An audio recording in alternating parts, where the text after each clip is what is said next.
All set. Go ahead. Live. Yes. Thank you. Good afternoon, everyone. This being 5 p.m. on Wednesday, September 30th, we'll begin the meeting of the Committee on Ordinance and Rules.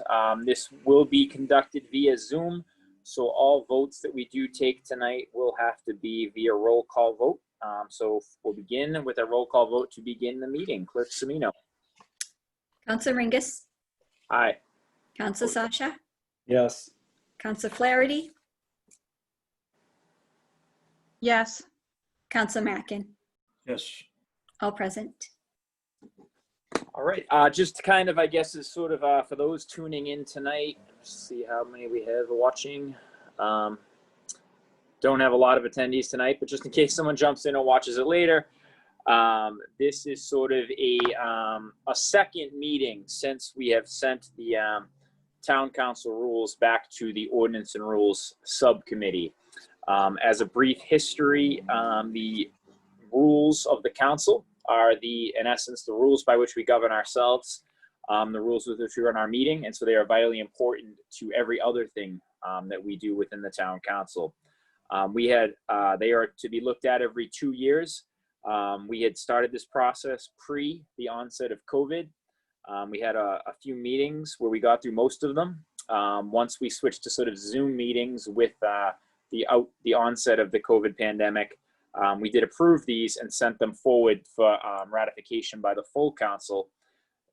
They were kind of put off for a bit. It seemed like we were hopeful that at some point we would get back to live meetings. Unfortunately, that didn't happen, and we didn't want to keep putting these off. So we did have, at our last full council meeting, a discussion on these rules. There was various amendments proposed and some questions as to some of the things that we had decided. We had moved these forward on a 4-0 vote from our subcommittee. I know that Councilor Borica had some various amendments she wanted to look at. We addressed those Monday night with her in this sort of readdressing of the town council rules. Tonight we are joined by Councilor O'Brien, who has a few amendments of his own that he wanted to see addressed. Just for the committee as a whole here, we had discussed on Monday the fact that we were going to be hearing from Councilor Borica. We're also, Councilor Sasha had some things that he wanted to look at. We then had talked about the possibility that we might kind of digest tonight and then vote at one meeting prior to the next council meeting. Myself and Clerk Semino had some discussion today. This past Monday night, we did refer a couple of items to town solicitor or chief of staff Taub from some of the things we discussed Monday in terms of open meeting law and whether some things we were discussing where they fell in terms of the violations of that or not. She has not responded to that yet, so we don't have a full answer on those two items that we sort of asked for some clarification on. Councilor O'Brien has some things he's going to address with us in a little bit. So the conversation myself and Clerk Semino had was the fact that it might make the most sense to schedule a meeting for either Monday or Tuesday of next week, just so we have some time to digest and to ensure that we have some sort of answer from Councilor Taub. So with that said, Councilor Sasha, would you have any issue with scheduling an additional meeting next Monday or Tuesday? No, that would be fine with me. Councilor Flaherty, would you have any issue with a meeting on Monday or Tuesday? No, that's fine. And Councilor Mackin, would you have any issue with an additional meeting on Monday or Tuesday? Okay, perfect. The other thing myself and Clerk Semino did talk about is the possibility that this will be on the agenda for the full council meeting on Tuesday, but we may, at the full council, I expect will vote within our own subcommittee with something to refer to them. The talk of possibly at that Tuesday night meeting tabling it to a date certain so that the rest of the councilors will have time to sort of review and look at whatever we pushed forward in terms of new additions. So I think that might make the most sense, but we can talk about that at our next O&R meeting. With that said, I kind of droned on for a bit there. There are no new approval of minutes because of the fact that we approved our July minutes at our Monday meeting, and we do not have minutes for this Monday meeting completed yet. So we would immediately go to old business, which is 00220, Council President town council rules or taking up any action relative thereto. This was tabled at our last meeting. Clerk Semino, we do need a motion to take it off the table, correct? Do I have a motion to take the town council rules discussion 00220 off the table? So moved. I have a motion by Councilor Shasha. Do I have a second? Second. I have a second by Councilor Flaherty. This will be a roll call vote. Clerk Semino. Counselor Ringus, Aye. Counselor Sasha, Yes. Counselor Flaherty, Yes. Counselor Mackin. Aye. All in favor to take off the table. That is unanimous, so the motion does pass, and we'll be ready now to address that. One further thing, because I haven't droned on enough, I do have an additional meeting. I've talked to Clerk Semino and Councilor Shasha that begins at 6 o'clock. So I will need to leave a little bit early if we're not done by about 5:50, 5:55. So if I do, and anyone is talking, that is not against anyone, just the time that I have to leave. Councilor O'Brien, if you're still going, I'll catch up on what you missed. We'll see how long you're going for. All right. So with that said, I'll turn the meeting over to Councilor O'Brien to address some of his amendments. All right, folks. Thank you, Chairman Ringus. I want to reiterate the other day, Chairman Ringus checked in with me to make sure that we were scheduled. And I was, and I said at the council meeting, I'll say it again. I know this is a laborious process. I know I've thrown wrenches into it, and I just want to thank you for your patience and your understanding. I think you've gone through these once, but we're going to go through them again. I apologize for that, but I think some of them are important, and I'm hoping for your reconsideration on a couple, or maybe it's consideration because you guys got overwhelmed with all these things. So I'm apologize. I'm not going to look at the camera all the time because I'm juggling papers like I'm sure all you guys are, but if it's okay, I'm going to start with my letter to Clerk Semino, which is dated, or my email, which is dated September 11th, which is my reiteration of the items. And I'm going to go through them individually. Some of them we'll be able to scan through because I noticed that Clerk Semino put the information in, but I'm still going to throw my 2 cents at it. And then some of them we'll probably decide to discuss, and I appreciate you getting together. If you don't want to answer or comment now, you guys can deliberate later. So not to belabor it any further, let's go to number 1, which is reference to the newspaper publication. The solicitor, I'm sorry, go ahead, Clerk Semino. Through the chair, if anybody would like me to share a screen of any of the rules or any of the paperwork or memo, let me know. That would be great. I think that would help me so I wouldn't have to be like flipping back and forth. So is it the rules with the changes that you would like to see? Yep. Okay. Hold on just a second, please. Well, I could discuss this one because this one's probably moot. So this was regarding publication, and my goal was to try to stop a lot of the publications in newspapers. That's fundamentally my goal. Newspapers are so yesterday, we all know it. I mean, we're all admitting it at some point. However, based on legislation, we can't do it. So I'm going to stand down. I was going to battle it because even though it's in the charter, which it is in the charter that we need to post our publication in a newspaper, I was going to lobby to have the charter committee change. But then there's other legislation that says that not everything can be filed on the AG's website or any other website. So I'm over it. Hopefully you are. You guys want to discuss it separately, you can have at it. Thank you. That was an easy one. Sorry, can I just make a comment on that, Councilor O'Brien? Because I don't want to speak for the whole committee, but I think there's general support. You may, but you have to address it through the chair. Oh, Mr. Chairman, can I make a comment on this? Yes, you Can can. you see? Thank you, through the chair then. I just wanted to say, I think there was some support for what you're recommending, but one of the things we thought of was it probably would be better done town-wide than just at the council level so that everybody's getting notifications at the same time. But if you want to bring that up at the charter committee or wherever else, you'll have my support. Thank you. And if I could, through the chair, I will do that. I will continue to do that if and when the charter committee does meet. But since there's a an overarching policy on certain items, it looks to me like not everything's going to be able to be excluded from newspaper, but where possible, I know many towns, because I reviewed it before I even proposed it. Many towns have done it. And so I know it can be done. It's just that there are some things that simply have to be posted to some sort of newspaper. All right, if there's no other questions, I'm going to go to my next one, which is what I call now Rule D, which is in front of you.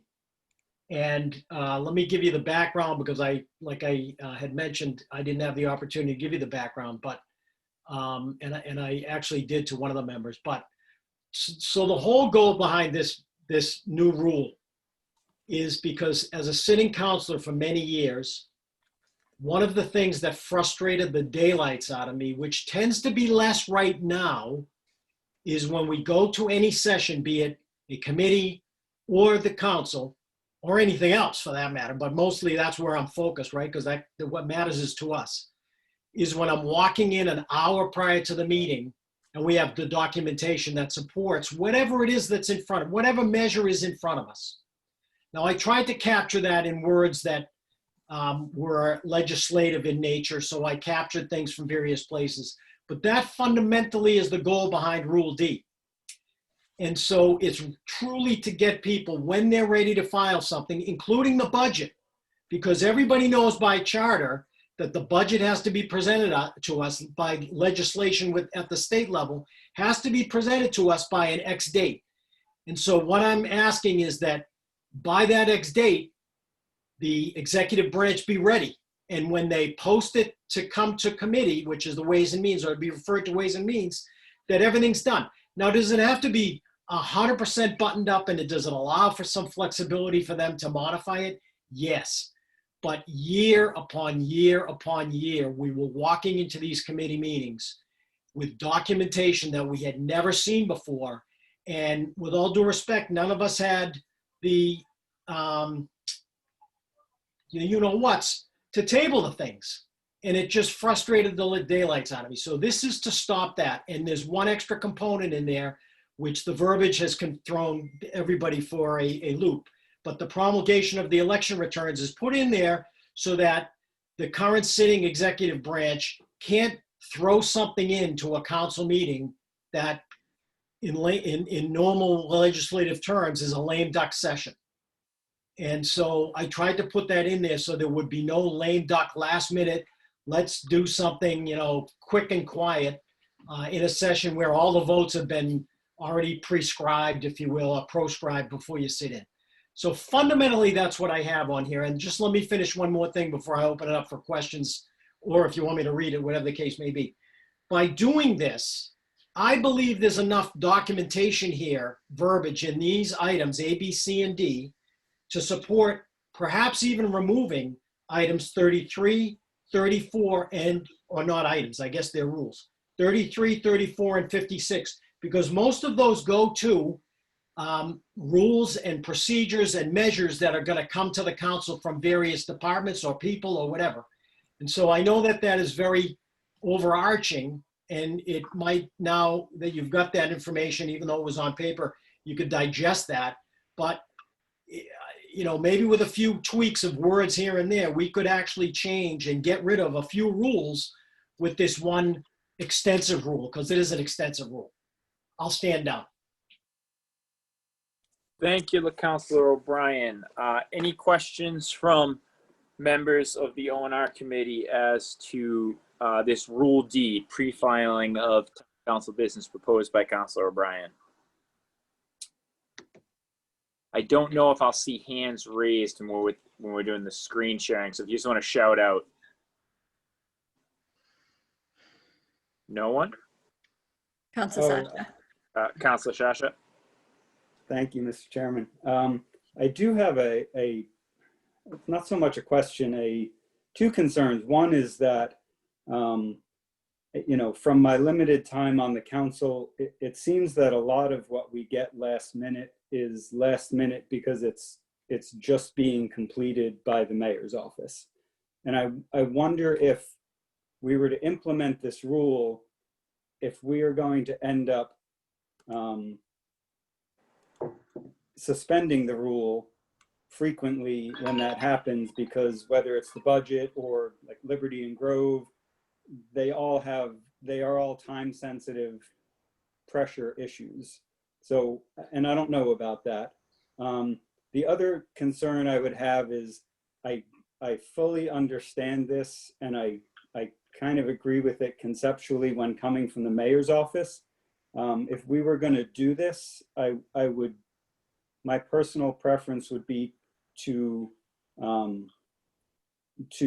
only have it apply to things coming from the mayor's office. And the reason for that would be that zoning amendments, any amendments could potentially come from a councilor or even a group of 10 residents. And in those cases, if they don't have the support of the mayor, they won't have been looked at by, say, planning and community development or the town solicitor. And the intent of a lot of those is to bring forward the idea to the town council to then bring in the experts and have a discussion about it. And when they initially file their proposal, they might not have all the documents. They might not have all the T's crossed and I's dotted. And I would be concerned about putting too much of a constraint on them. Thank you. Thank you, Councilor Shasha.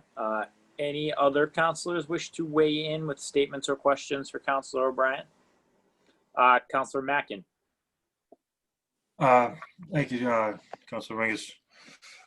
Comment, I agree with, just to what Councilor O'Brien is proposing here. I think one specific incident I'm thinking of was for the budget meetings this year. I think we got an auditor's assessment, like basically heading into one of the meetings, and we were going to be voting on it that night. So, I do agree with our ability to try to prevent that. Councilor O'Brien, I'm going to be honest with you. I'm a little, just some of the wording you used, I'm a little bit lost with like part A. So I just want to make sure I'm understanding it completely before I comment on it. But with the 10 days in the beginning of a regular session, is that something needs to be submitted 10 days before a meeting in order to be considered? 10 days before, it's specifically to a council session, 10 days prior to a council session. Now, what is it right now? Like the agenda comes out 3-4 days before, right? Yeah.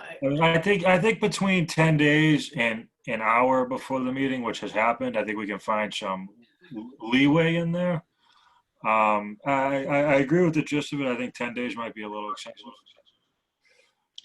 Maybe we say 5 days or a week. I see Councilor Flaherty raising her hand. Well, so this, I confess, I also had difficulty with the language. I was trying to understand what we were talking about before commenting on it. But the number 10 seems really big to me. On the other hand, Councilor O'Brien's concern that everybody should have all their information in advance. That's really important and key. And I think if we can draw the rules in such a way as to make that more reliable, that's a worthy goal. But I'm wondering, would it suffice to say that all the documentation has to be included with the agenda? That would be less than 10 days, but it would be but it would still be several days in advance. Councilor O'Brien, would you like to comment on that? Yeah, so thank you for that. And I can appreciate some of the commentary. Let me start by the first speaker, because what the first speaker described is exactly what we're trying to stop, which is the mayor's office. And I will admit, because we have a former counselor sitting up at that office right now, that counselor knows what I'm complaining about, and it has irked him as well. He just never did anything about it. And so fundamentally, I'm trying to do something about it rather than stand down. And that's why I mentioned to your chair that I was so happy when this came forward, because it is a formidable task. But fundamentally, having sat in this chair, the problem is in the mayor's office. We got to fix it. It was supposedly going to be fixed by the chief of staff, the former chief of staff. He made claims that he failed to execute on. And so fundamentally, that's where I'm trying to fix it. Every other department in my opinion, while not all, because sometimes finance, but it comes out of the mayor's department, right? So executive branch. Every other department gets us everything we need when they file. I have yet to see anything. Well, I can't, that's like a broad categorization. If there were very few that came before us that didn't have all of their eggs in a row and ducks, whatever the heck that is, they're lined up, then that was a rarity, I will tell you, an absolute rarity. So we don't want it when the agenda is made, because that doesn't fly. I don't know about you, but I'm certainly currently not as employed as I used to be, but I'm still working and you guys are working. You know, you need time to look at this stuff. And so, yeah, okay, maybe 10 is a little harsh. We want to go to 5 business days, 7 calendar, whatever. You know, I think 5 business is good. We could do 5 business. But so long as the gist of this, which is what it's designed for, is a pre-filing meaning that you got all the documentation together. So when we get it, which ultimately does come out with the agenda, we know what it is. And I think I captured everybody's concern in there, I think, but you know, certainly let me know if that's not the case. Any other counselors want to weigh in or have further questions as to Rule D? Counselor Flaherty for the second time. So with this, if we had a rule saying that all the documentation had to be in place before the agenda came out, does that create conflicts in other areas that we need to be considering? What do you, can I just expand on that a little bit? What do you have like a hypothetical? Like, what do you mean by conflicts? Could I just make a comment while she's thinking? Counselor O'Brien. Sorry, but there was mention by the previous speaker about timelines. The actual timelines start when many things start when they come to us. So no timelines are going to start until they come to us. And so, you know, if what I'm talking about is if all the documentation is ready, then we're ready and the timeline can start appropriately rather than, like I said, we're walking into a meeting and we got to make a decision, you know, with our well, I don't want to make any strange thing. Not enough information, let's just put it that. Go ahead. I apologize for jumping in. Thank you, Counselor O'Brien. Back to Counselor Flaherty. Okay. Considering I have spent this much time discussing and thinking about the rules, I'm having trouble thinking about how this is going to play out. Okay. So if we have a rule saying, when does the timeline start? You, Counselor O'Brien, you say that the timeline starts when? Like when we refer a measure? Is that what you're talking about? The 10 days would be when the measure is actually filed with the clerk and the council clerk. So it's 10 days prior to the next council session. It's after the council. The first sentence is at any time between regular town council sessions, but no later than 10 days before the beginning of a regular session, which I probably should have called, you know, a town council session but the first line says between regular town council sessions. And so regular session was a regular town council session. Okay, so give me an example of how this would operate as a, for instance, a hypothetical. Okay, so let's say the budget, let's work on the budget. And I don't have the dates, so I apologize, perhaps Clerk Semino has them, but let's just say make up a date, okay? So May 1st. folks, make it up. May 1st, okay? Budget's due on May 1st. 10 days prior to that, you slap the budget on the clerk, council clerk, and the town clerk's desk, the whole budget and everything, and bam, Clerk Semino's ready to hand that off to us in an agenda for our May 1st meeting, if there was May 1st, which clearly it is based on the clerk of the council. So 10 days prior, the mayor has to be ready with his budget. Not 5 days, not 3 days, not when we're walking into the meeting. Now, can he do something in between? Absolutely, it's covered in Title C. He may amend the measure at any time prior to introduction to the council by written request, which basically is just hand in the change, but he can do that.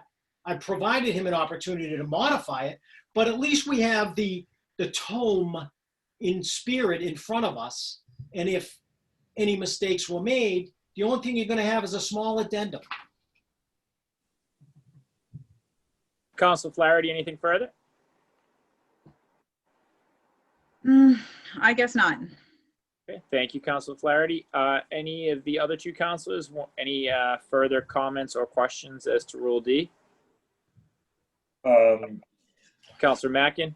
My only comment, I'd reiterate what I said before. I understand the spirit of this and I do agree with it. I don't agree with the 10 days. I would recommend it be 5.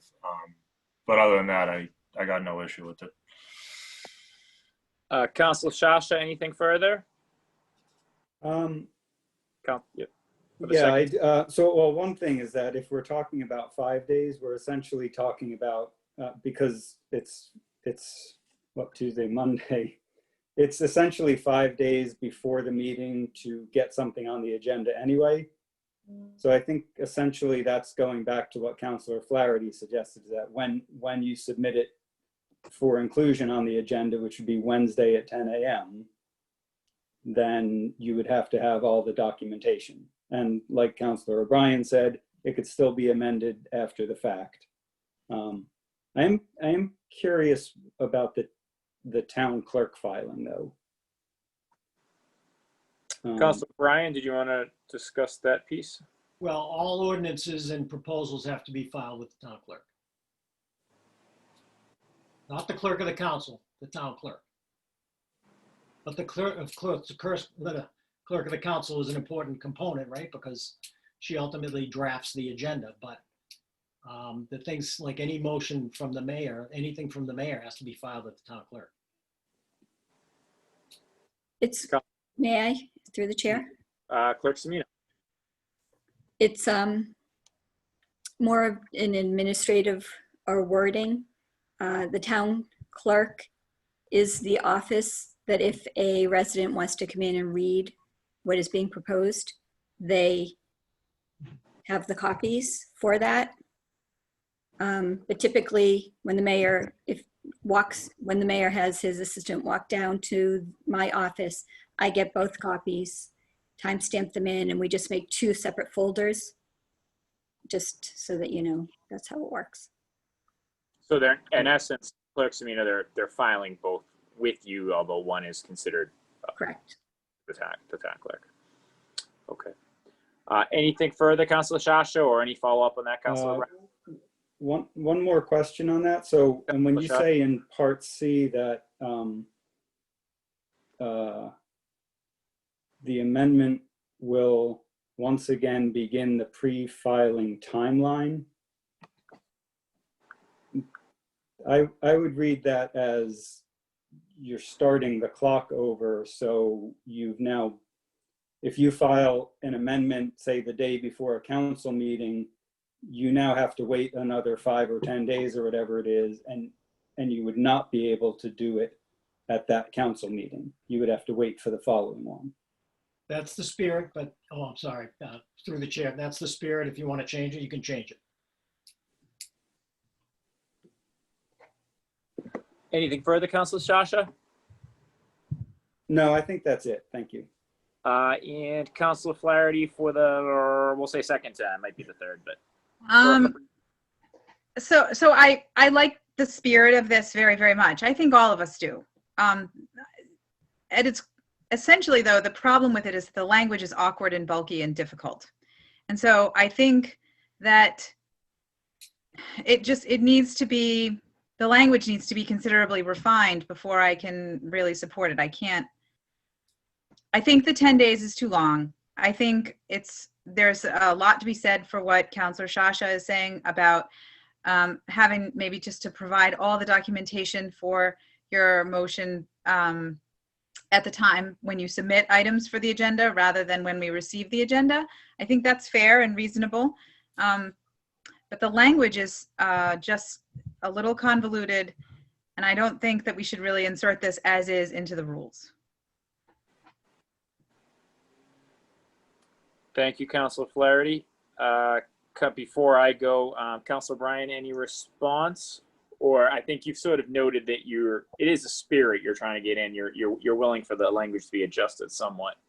Well, it is the spirit, but we are a legislative branch, so it's right. Legislative in nature. But feel free to have at it. I'm not going to have at it again. I think it's right. fine. This, I this, understand. one last thing. I think there's a typo in the very last sentence, but other than that, it's fine. I mean, I Okay. prefer it the way it is, and I'm okay with 5 days, but let's put in business days rather than just 5, because I don't like to include the weekend, even though you and I, we know we work over the weekend. And the last sentence, I think the word with should be will be entered on the town council agenda, but I'd have to look at my document.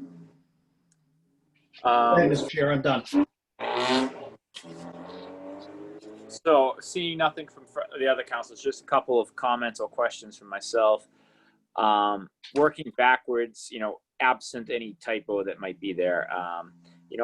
I'm favorable to D because it gives the withdrawal power, if you will, or at least illustrates the withdrawal power. I like C because it does allow, it's saying you have to get your stuff in, but it's cognizant of the fact that sometimes things change in a period of days, and it allows for, by just filing some extra stuff, the ability to sort of amend what was filed.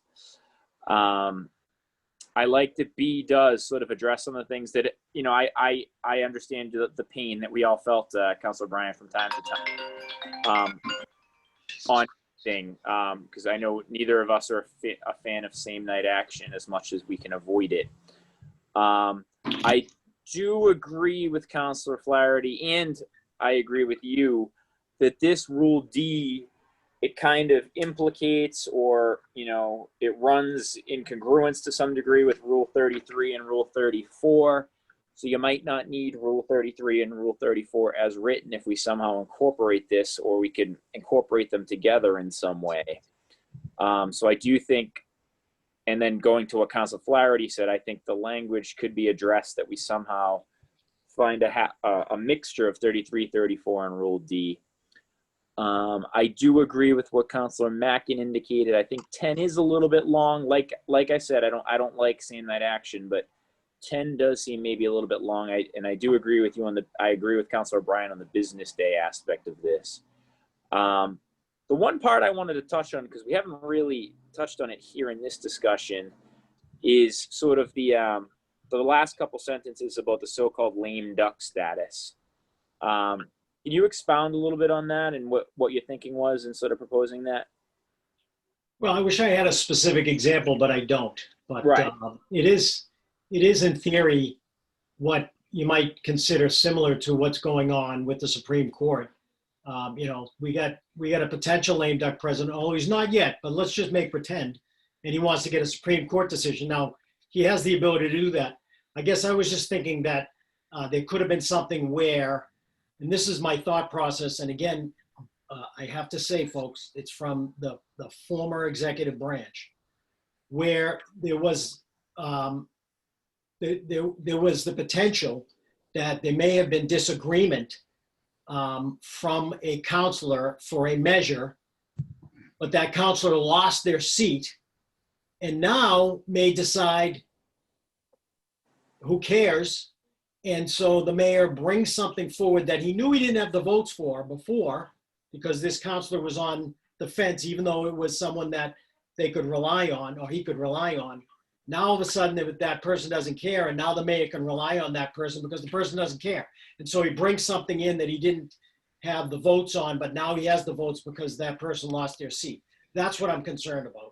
And so then the next counselor that has that seat, whatever it is, whether it's at large or otherwise, now has to live with the consequences of what that decision was, even though they may not agree with it. Now, they can bring it up later on. They can bring it up again in another session. But I haven't seen too many people with the bravado to bring things up that have already gone through previous sessions.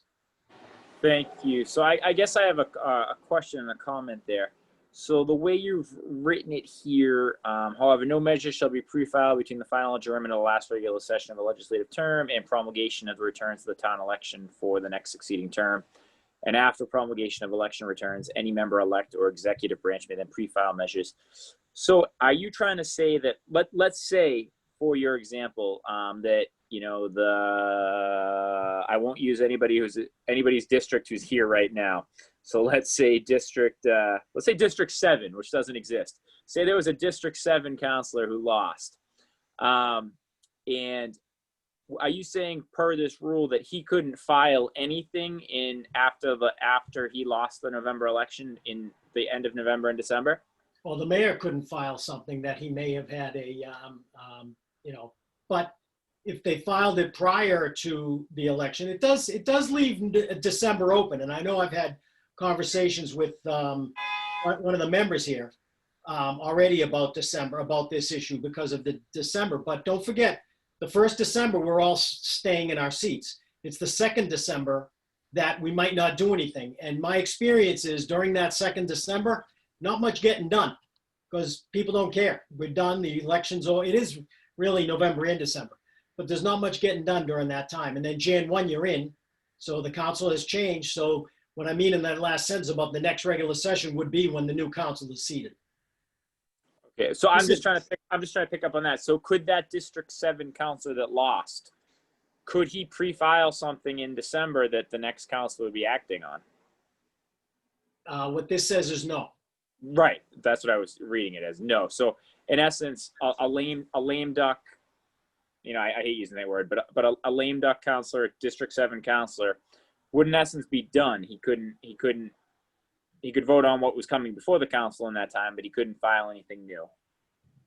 As an aside, I do recognize the concern with the term, but it is a valid term that you can use. I mean, it's not like No. It does sound awful, but there's no malintent. Right. I got the eggs thrown at me before using that. No malintent. It's a proper verb as it relates to legislation. 100% it is. I guess the only thing that I don't know, I understand, and because you can obviously, if somebody's on the way out, there can be some, for lack of a better word, there could be some shadiness that could occur. Because the person is leaving, so they don't have any sort of, you would hope that wouldn't be the case, but there is shadiness that could occur in things like this. We know that in politics. But on the flip side of that, the person was elected to serve a full 2 years, despite the fact that he won't be serving past that, him or her won't be serving past that 2 years. He still was elected to an initial term of 2 years, not 1 year, 10 months. So I don't know. Part of me that's gives me a little pause, but I understand both sides of it. But it does just give me a little, I don't know, a little thought in the stomach, if you will. So if I could let me just say one thing. Let me say one thing. I believe strongly the current executive branch is already executing against these. So I'm very happy about that. This is more not for him, it's more for the next sessions and all that stuff. So I'm trying to help the council in the future in general. However, I'm not so, we can dump that whole election I don't really, that's not the part that concerns me. The part that truly I desperately want in this filing is that when the measure is put forth, all the documentation is included. So I'm fine with 5 business days. I mean, it's not me. You guys are going to make the decision. Right. But, if we want to tweak it, I'm fine with the 5 business days. If that section, which is the place where most people are hung up, if that's a no deal, I'm fine with that. I think the rest of it stands. If we're worried about the tweaking in C, let's tweak it. But I'm very happy with the way C is because it puts people back on their heels, right? It makes them aware that they're going to have their ducks in a row, period, end of story. Move on. Okay, I do have 2 hands up. So I would go to Councilor, I believe Councilor Mackins was up first. Thank you. I'm going to just kind of echo what Councilor Ringus just said about that last sentence there. I do understand the spirit of Councilor O'Brien, what he's saying regarding the lame duck, but we are elected for a set term, which isn't that long. It's 24 months, and doing this would essentially cut 2 months off of that. So I think even if you do lose your seat, you are still able to finish out the term you got elected for. So I understand the concept behind it, but I don't agree with it. And thank you, Councilor Mackin. Councilor Flaherty. What I would add to that is that if fictional District 7 was going out of office and introduced legislation that was a bad idea for Braintree, the check on that is meant to be all the other counselors, who are, some of whom are inevitably moving forward with another term. So that's my feeling on that. I understand how frustrating it can be, and I have seen places where this leads to political maneuvering that is undesirable. But I also think that it's important when you vote for someone for a 2-year term that person, if they win, serves 2 years. Mhm. So that's my feeling on that. And it seems like Councilor Bryan isn't really that. I understand where that was coming from. I think he's not 100%. I think the gist of this is really and some sort of assurance that things are going to be pre-filed, which I completely understand. Yep. So if I could, I think maybe if we step back on this conversation a little bit for this rule, because I think we do have to look at how it plays into Rule 33, Rule 34, like how they interact with one another. But since we have Councilor Bryan here, and I think this is going to take a little time to digest that, Councilor Bryan, did you have some other things you wanted to address as well? Yeah, I mean, I can move on to the next one. Yeah, if you could, please. Okay, I'll try to move. The next one is Rule 2, second paragraph, talks about the president shall not serve as chair of a committee, standing or special. And yet Rule 4 talks about a substitute chair. And I think where I'm caught up on that is the word chair. And so I realize that you didn't create these folks, but it would be Rule 4 specifically, if you could, Clerk Semino. Rule 4, it just seems to me either it's worded wrong or I'm reading it wrong or what. But to me, when you talk about a chair, you're talking about basically what you are, Chairman Ringus. When you talk about the president, you talk about the president. You don't call the president the chair, and maybe in Robert's rules you do, but we call it the president. So if the president is stepping down, the vice president would step up. I don't know how the president is going to put someone in their quote unquote chair. So I'm just looking at this and I'm thinking that either it has to be, modified with its verbiage or. So if I could, we actually had a rather long discussion about this up in the Johnson chambers. We took a lot of time in sort of moving through these titles. Some of them don't still, could probably be adjusted. But what that is saying, if you look to Rule 1, the president is the president. But the president takes the chair of the full council meeting at the hour appointed. So Rule 1, the president calleth meeting to order. The president shall take the chair at the hour appointed. When you go to Rule 2, the president shall not serve as the chair of a committee, standing or special. That Rule 2 is about limitations on the president. So the president can't serve more than 2 terms. The president can't chair any of the subcommittees. So they can't be the chair of the Ordinance and Rules or Ways and Means or whatever it might be. Rule 4, the way we interpreted that as a substitute chair, the president may call any member to the chair, but such substitute shall not continue longer than 1 meeting. The president may continue to express his or her opinion on any subject under debate in the presence of the substitute chair.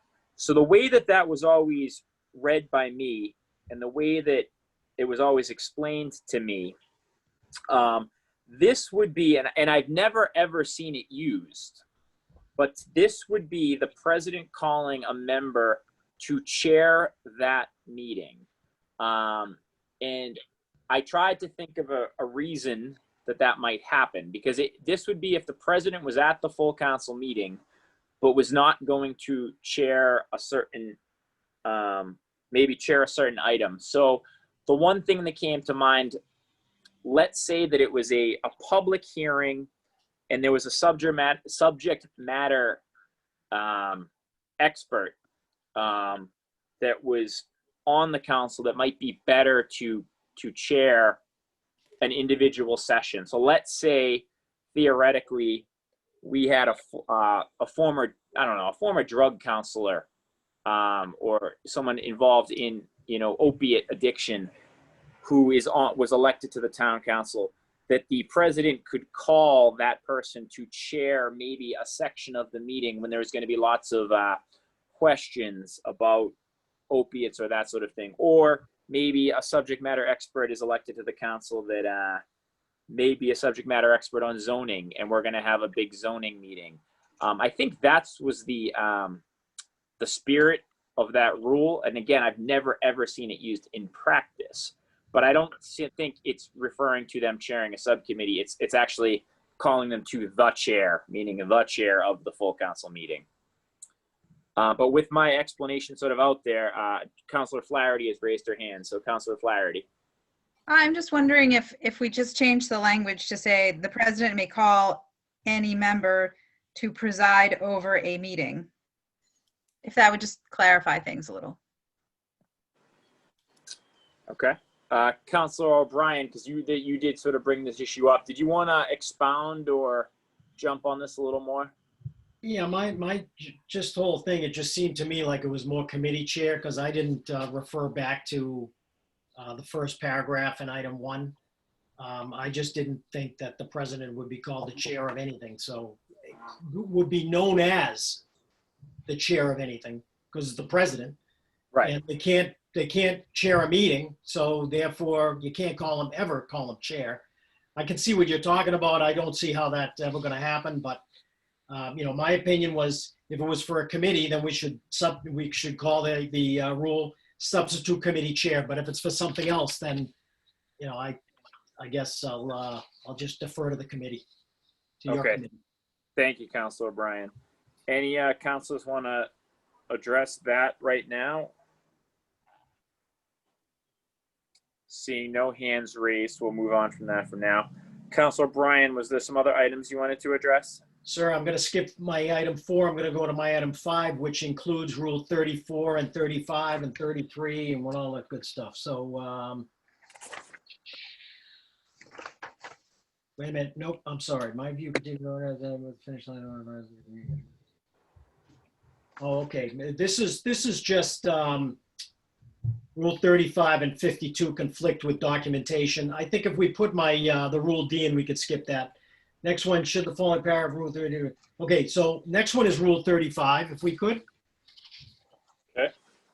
And I'm getting there myself. The second, we're going to bounce around a little bit, I think, because I'm also going to go back to 34, 33, and 4 a minute. But that part at the last section of Rule 35, which is the agenda will be prepared by the clerk of the council. I just think that that's a dangling participle. It's just hanging out there. It seems to be referencing the previous information about agenda requests, which is 33, agenda requests in 34, and citizen partis in 35, but then the agenda creation is in 35. So I believe that should be moved somewhere else. And paragraph. I suggested Rule 32 because that's the order of business.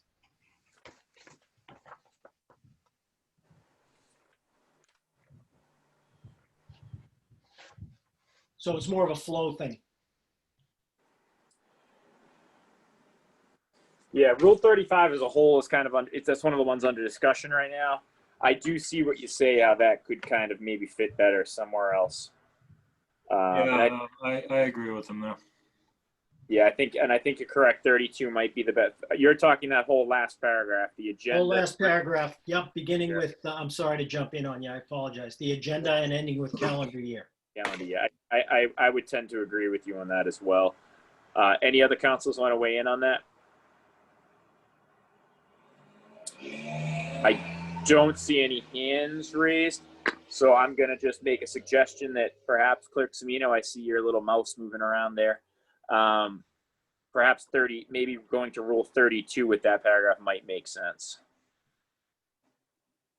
Unless someone else has a better idea. Seeing none.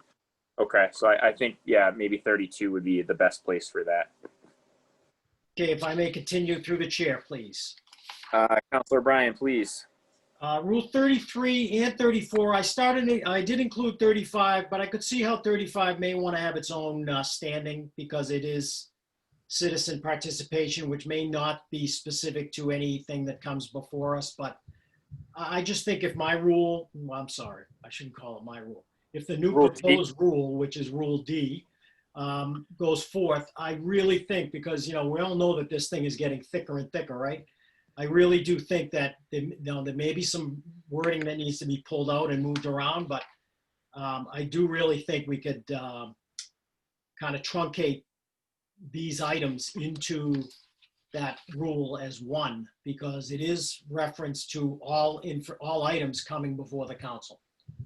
I'm sorry, just one more last quick Yep. statement. I know the clerk deals with this stuff, all the time and has for many years, so she might even have an opinion, but I just figure it's an opportunity to truncate the rules, but.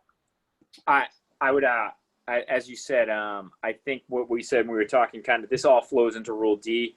I think what I said was earlier was I do agree with you that depending what pieces of Rule D are addressed or picked up by this committee, that would have an effect on Rule 33 and 34. They might not be as needed, or they might be needed to somewhat adjusted.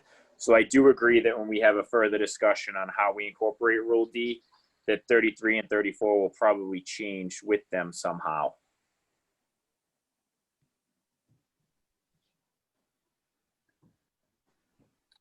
And we kind of held off the discussion a little bit on Rule D for now. So Councilor Bryan, did you want to go on to your next piece? Please, and I do want to be sensitive to the time, so I do want to get to 44, but I'll go with 42, and when you tell me that your crunch time, will move fast. Okay. So 42 is committee reports. I've heard concern, and in fact addressed if you look at some of the committees that haven't met for a long time, if nothing else, the meeting minutes from previous committees languish out there.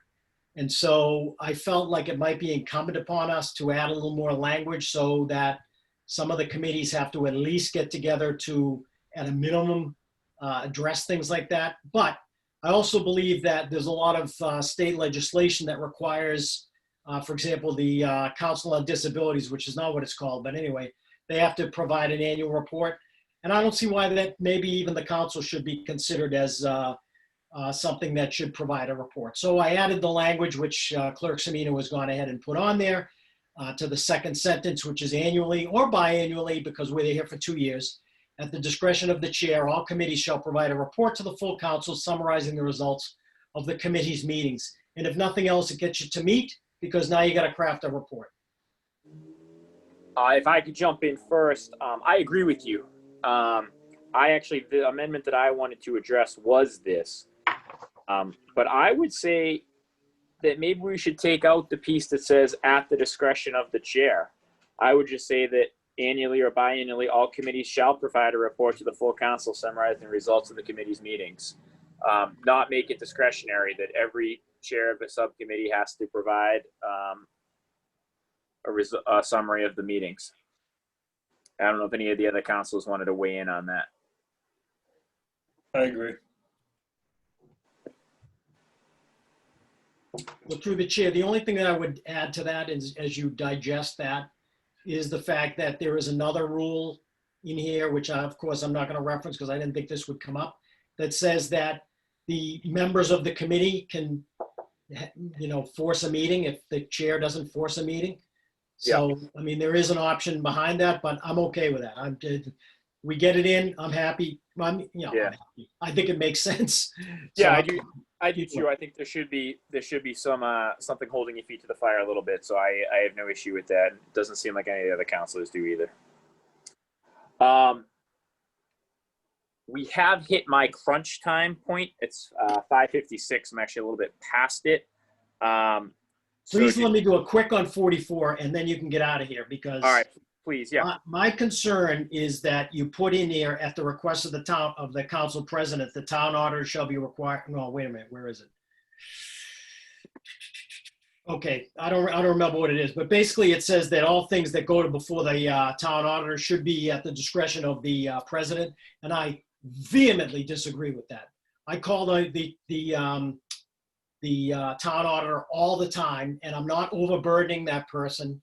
I just think that I have to vehemently object to that. And I can't even get more passionate. I'm not even passionate over Rule D as much as I'm passionate about not including this. So your issue is with that final piece, like that's crossed out on the one we're looking at right now. This request shall be in writing and approved by the council president. That's the one. I thought it was on my paperwork. It's easy to look on the screen. Yes, vehemently against that sentence. Okay. Just read it. You guys can discuss because you added it. I don't even remember now. If I may, Councilor Flaherty. the reason that the sentence is there, Thank you, As Chairman Ringus. Sorry. I just wanted to thank the chair before he leaves. I apologize. Go ahead. that's okay. As I recall, the reason the sentence is there is because the council pays the auditor. And as we were crafting these rules, we weren't crafting them for the existing council or the council we wished we had. We're trying to craft them for a hypothetical council. And the concern was, what if you had someone who was asking the auditor to do things that really were a waste of the auditor's time? The auditor is not independently able to say no. So we wanted somebody to be able to say no. And that's why it's there. If other people can remember other reasons, please share. Yes, I don't know if Councilor Ringus is still here, but I'll try Yeah. again. Okay. I recall that same conversation. And at the time, I agreed that there should be some check. We don't want a councilor requesting a $20,000 audit, let's say. But now that I'm reading it again, I think Councilor O'Brien makes a good point that, I've asked the auditors for just a clarification on something. And this seems to imply that we can't ask them anything at all without the council president's permission. And that, I don't think that's what we intended. I agree with Councilor Sasha. Until Councilor Flaherty reminded me, I forgot why we had put this in there. And I do remember the conversation we had about it.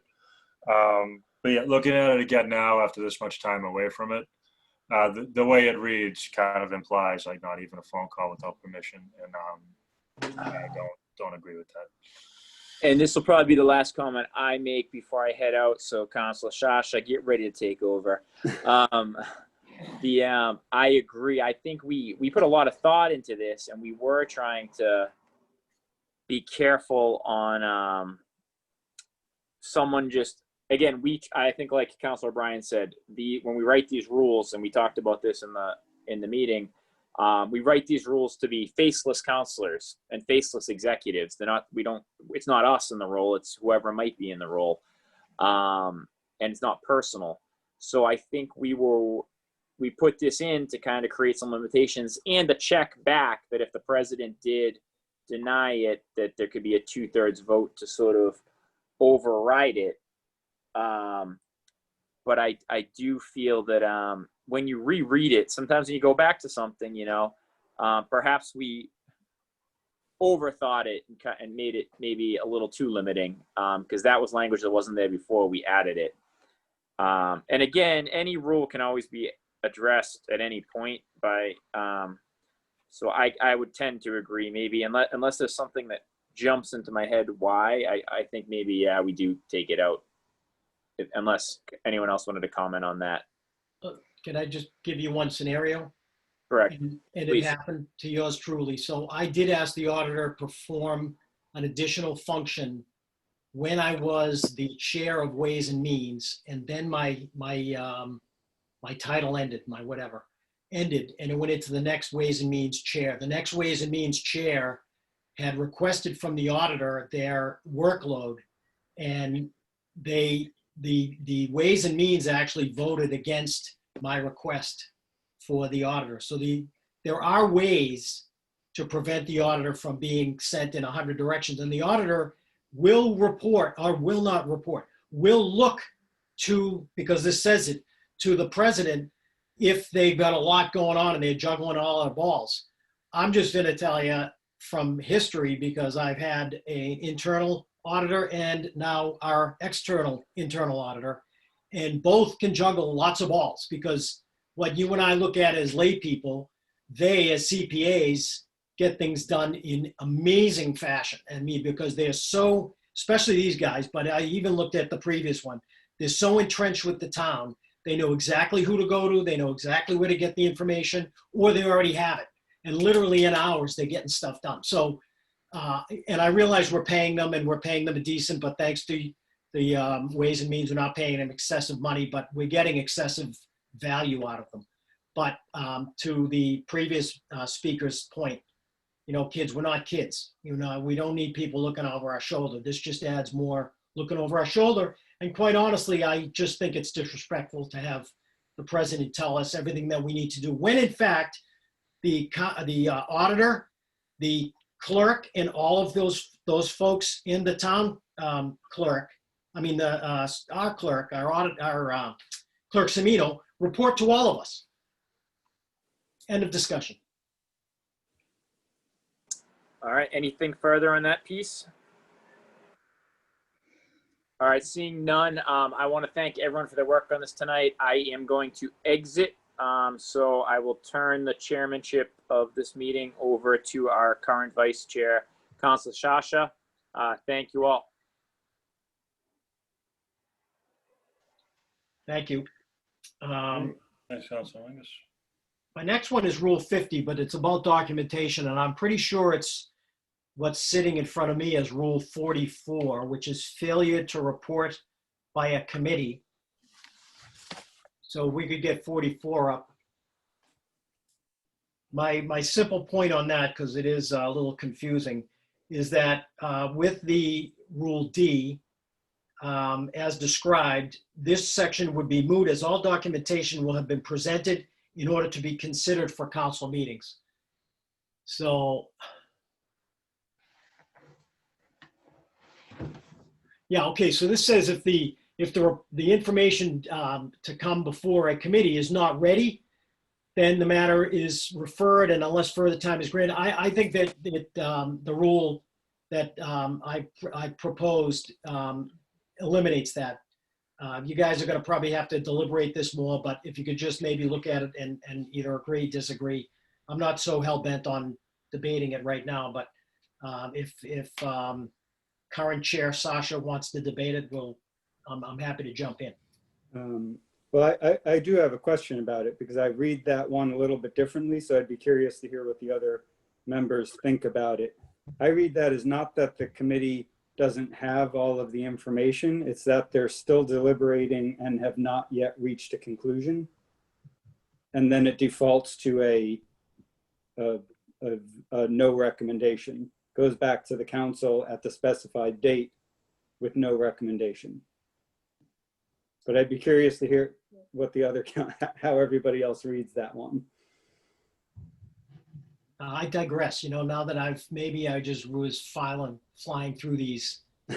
So yeah, no, you're right, because that is the information not referred to the committee, but the committee as a result of their meeting. So I'll stand down on that. Okay. Thank you.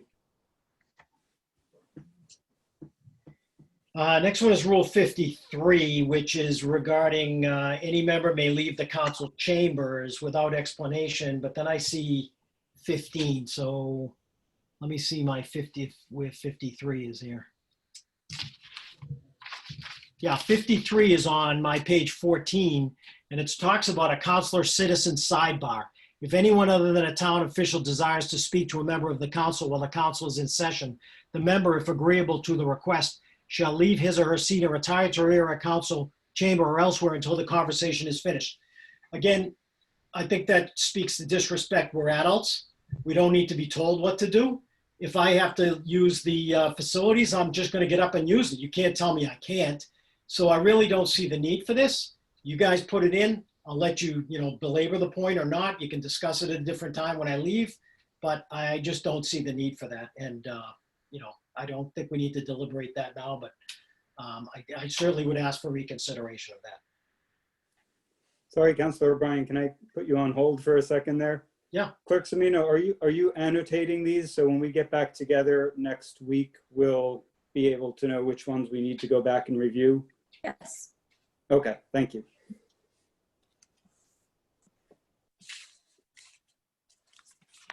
Okay, Councilor O'Brien, do you want to keep going? Sure, number 57. I was hoping someone could add some light or shed some light on that one, because the council president or vice president are authorized to convey the expression of interest shown by the council on all occasions affecting its members and their families. My concern is social media. I bet this was created prior to social media. And I'm just wondering in what circumstance would this hold true? Because I certainly don't want anybody speaking for me.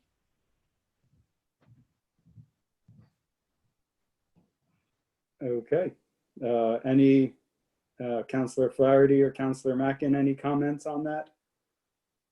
Well, let me make sure I'm understanding it. I thought it meant that if somebody was bereaved, that the council president or the vice president could send them a sympathy card, for example, on behalf of the council. Am I misunderstanding that rule? That's how I read it. I think that is how it's been used, but I see Councilor O'Brien's point. It is very broad. And the fact that it says members and their families makes it even a little bit more odd. Because I would agree with Councilor O'Brien. Why would anybody be speaking for my family? Yeah, odd is a good word for that. And if I could just say, convey the expression of interest, that doesn't sound like a bereavement. Shown by the Well, I was only using all bereavement as an occasions example. affecting its members. It could be on a congratulations for the birth of someone in their family or any other major family occasion. Why would that even be? It doesn't specify that. I feel like the intent of that is clear, but it doesn't specifically say that with precision. So, I mean, we can consider I mean, tinkering with the language a little to try and get at it more precisely, but then we might have to identify on occasions of bereavement or graduation or the birth of a family member, and in enumerating them, we will make the rule seem silly. I'm going to say, I think I don't agree with the families but being in here, and that slipped by me before, but I don't think our families, for anything really, should be brought into it. And two, I don't know if there's a need for it, because part of it's just being a human being. Like, you know, if someone does pass away, we want to express condolences, on behalf of the council. That's just something you would kind of do as a person. Not there's a rule there. I don't remember this one coming up at all, and it is kind of a weird one, so I'm not. Can I ask Clerk Semino if you have any comments on that? Because you would be involved in all of these things. Right. It looks to me that it's something that could just be really taken out. It shouldn't be a town council rule. If someone just wants to say, congratulations to Councilor Flaherty for the birth of her child, whatever, Right, it's just being civil and people. Yeah, it doesn't really make sense that it's there. Okay, well, it seems like there's agreement. Thank you. And then the last one we've already beat up at council, and I will stand pat that I don't believe that a reduction from 25 to 1,000 makes sense. I don't understand the rationale, and I did position it more because, like I said, I've sat here a while, and a lot of the other councilors, including the mayor, would use their own committee funds to do things and finance things. I don't have a committee. I don't have a committee fund, and so, to go to the MMA or whatever, I leverage the money that we have in our expense account. I appreciate it. I certainly have not abused it. I don't think that it is something that other councilors have ever abused, but there are ways to prevent that. And per a discussion by a previous councilor at the council session, I will iterate his fact that there have been embarrassing conversations that have ensued previously when people tried to leverage the reimbursement policy. And again, we're adults, and I think that there's ways, even at the executive branch, because ultimately they hold the purse strings. If there's somebody doing something wrong, the executive branch can somehow get involved. But I disagree on the grand, and I think I've said enough, but I was appreciative of the support I had at the council from a previous multi-time president, by the way. Okay, well, I think we had talked about that again on Monday, and we'll be talking about it again next week, I assume, because I don't know that there was any resolution to that. And was that the last one, Councilor O'Brien? That's all I have, Chairman Sasha. Thank you all for your time. I appreciate it and listening to me. Thank you, Councilor O'Brien. Council? I'm out. Good night. Good night. Okay, I don't think we have anything else on the agenda. Are we going to, so Clerk Semino, you'll let us know when we're going to meet again? So it would be good if we could actually table to a date certain if we know when we want to meet. Would Monday or Tuesday be preferable? I prefer Tuesday just because we have a council meeting then anyway, so meet an hour before. Yeah, and we have no other Whatever, committee an hour. meeting that evening, so that would work. So Yeah, that's good for me. Is an hour before going to be enough, given all the things we still have? Yeah, maybe I longer. That don't doesn't think matter. so. What do you think about 6 or even, dare we say, well, if we start at 6, we may have to meet again because it's not going to be the final version that the councils are looking at on that evening anyway. Oh, that's right. So we could do 6 or 6:30 and possibly have to meet one more time. Is there anything we could just kind of quickly knock off now? If the other councils aren't opposed, rather than kind of dragging this out to additional several meetings? It doesn't seem like a good idea. Are you talking about voting on something right now? No, just anything else we could kind of discuss now to not do it later. I think Councilor Lingers kind of trust our judgment. I think we could probably get through some of it if you wanted. I mean, like that Well, even a last couple, like item, I maybe think. the rules like 33 and 34 as they relate to Rule D. Maybe we could talk about that a bit. Oof, it's a big one. Oh, is that a big one? Okay, then. Oof. On the other hand, I'm fine if we just call it now and go back Tuesday. I mean, I think my concern though is that we don't have a final draft for next Tuesday's meeting. Correct. And when we do have a final draft, there's a good chance that the councilors are going to read it right before the end of October meeting. And they're going to say, now we want to table it because we haven't had enough time to read this. And we're going to be getting into November before we take any action on this. Mm-hmm. But I don't know that I have a solution to that either. Yeah, I mean, I agree. I think whenever we land on something, the four of us, maybe we just decide, okay, we're sticking to this one. We're not taking it back. We could try and go page by page right now and just go through all the red changes, kind of agree to accept those. And then we will just have the larger ones waiting for us for Tuesday evening, ones that Councilor O'Brien brought before us. I'd rather do that and just have less waiting for us Tuesday, because then we could probably get it all done Tuesday and not need another meeting. If that's okay with Councilors Flaherty and Sasha. I would agree with that. All right. It is true that the full council won't have the final version. They'll still have an amended version to look at. Because we won't be finalizing it until Tuesday at the committee meeting. I think if we could, as Councilor Mackin suggested, if we could get through the majority of it tonight and present it to the full council next week with, 5 items listed at the bottom, or these are still under review, they would have plenty of time to review the whole package. And then at that next meeting at the end of October, they would only have to review those changes and maybe we could actually vote on it then. Right. hopefully.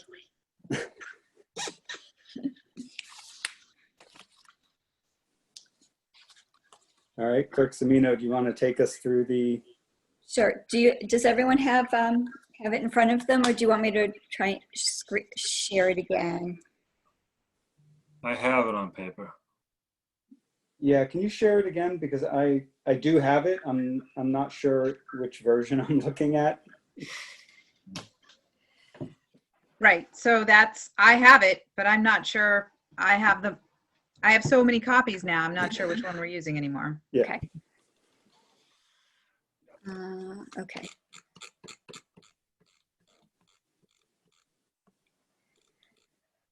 So number 4 was discussed this evening, and basically that was one of Council O'Brien's, and he agreed to just leave it as is. Does everyone agree to that? Let's move on. Yes. Yes. And then Rule 8 was just administrative error.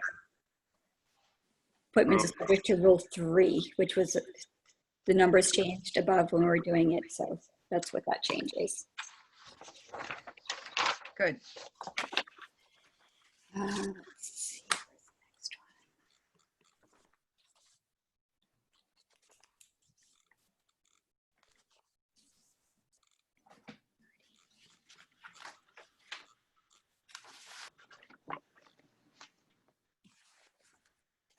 Rule 30, I believe this was Council Ryan, said make it 2/3 vote of the council instead of just a majority. And change the title on this as well. Somebody had mentioned changing the title to public hearings. So is this to allow a public hearing? It would require 2/3 majority vote? Is that what we're saying here? No, I think this is during a public hearing, speakers are limited to 5 minutes. If the council wants to allow them more time, they would have to Oh, right. make a Okay, vote. I got you. Correct.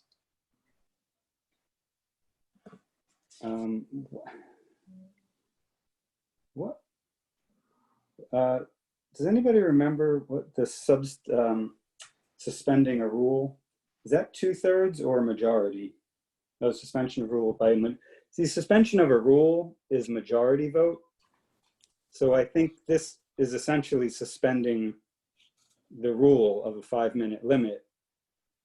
So I would think it would be the same as the suspension of a full rule, which would be majority and not 2/3. Mm-hmm. I agree with the parallel there. Does anybody remember what the rationale was that was stated at the time for why it should be 2/3? I don't remember him even saying it.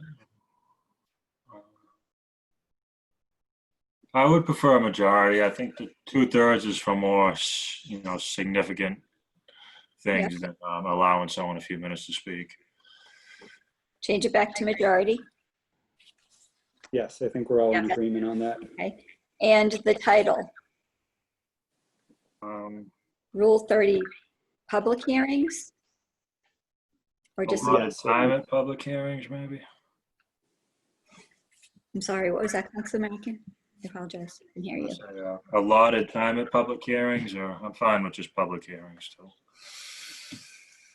I think public hearings. Also, can I just maybe make a note here that if we were to go ahead with the rule that I propose to allow a public comment period, we would want this to say public hearings and public comments, because we would want speakers to adhere to the same rules of 5-minute time limit, and we don't have anything specified for public comment periods.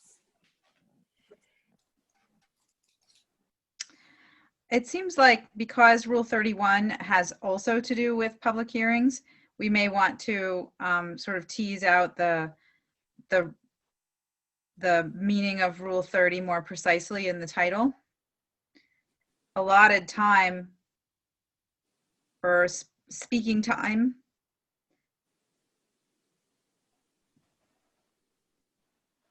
Yeah, I agree with that.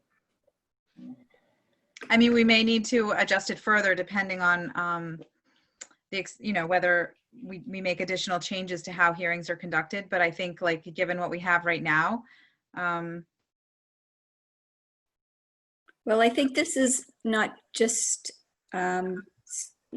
giving information about actual 5 minutes of somebody expressing their views, but it's talking about the 3 hours of the public hearing, and that it should not actually go any further than that. Sorry, I'm just reading this as a.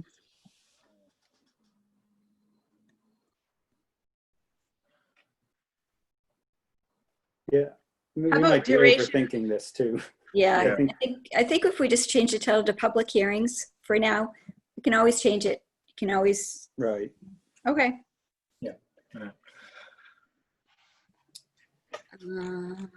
Onwards.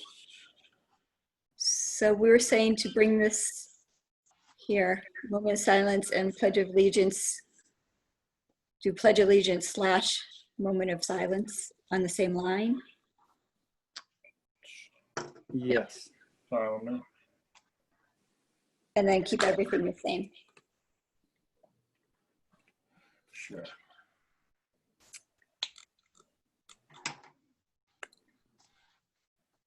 So these are the ones that get a little, may change a lot if we end up adding Councilor O'Brien's rule. Do we want to table this one until that next meeting? Yeah, I think just my perspective on this is we should leave these as they are. And if we're going to add Councilor O'Brien's rule, add it separately, only because we spent a lot of time separating out some of these so that there were slightly different rules for things coming from the council and whether it would get on the agenda or not. And I don't really want to revisit that whole. Second. I agree with that. The Thursday change here was, I believe, suggested by President Hume. Changing with the Wednesday Thursday to changes. Thursday. Yeah. Not really, don't really know why, but. And Clerk Semino, since you're the one that has to process all of this, is that doable for you? Truthfully, no one's ever gotten this stuff to me by Wednesday, so I work with what I get. Okay. Okay. Same here, Thursday, change of day.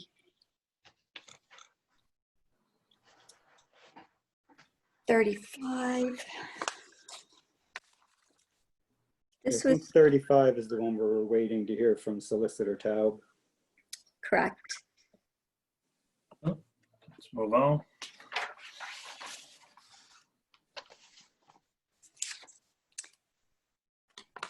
And also, Councilor O'Brien wanted this last paragraph moved to Rule 32, I think we all agreed with that. which would be fine.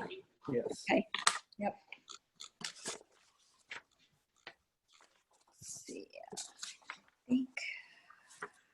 Oh, yep. One here.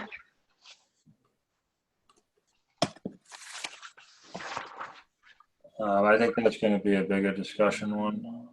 So we touched on that Monday. Yeah.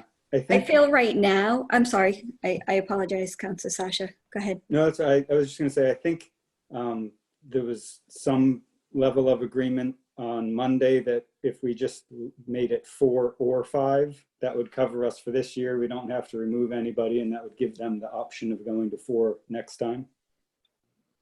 So maybe just change it to that for now. If we want to discuss it on Monday, we can discuss it further. Or sorry, Tuesday. Yeah, that's perfect. Okay.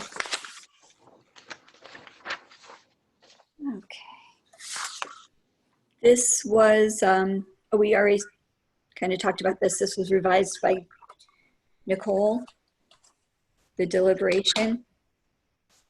If everyone agrees with this, or was this further discussion? I think I was good with it. I'm good with it. Yes.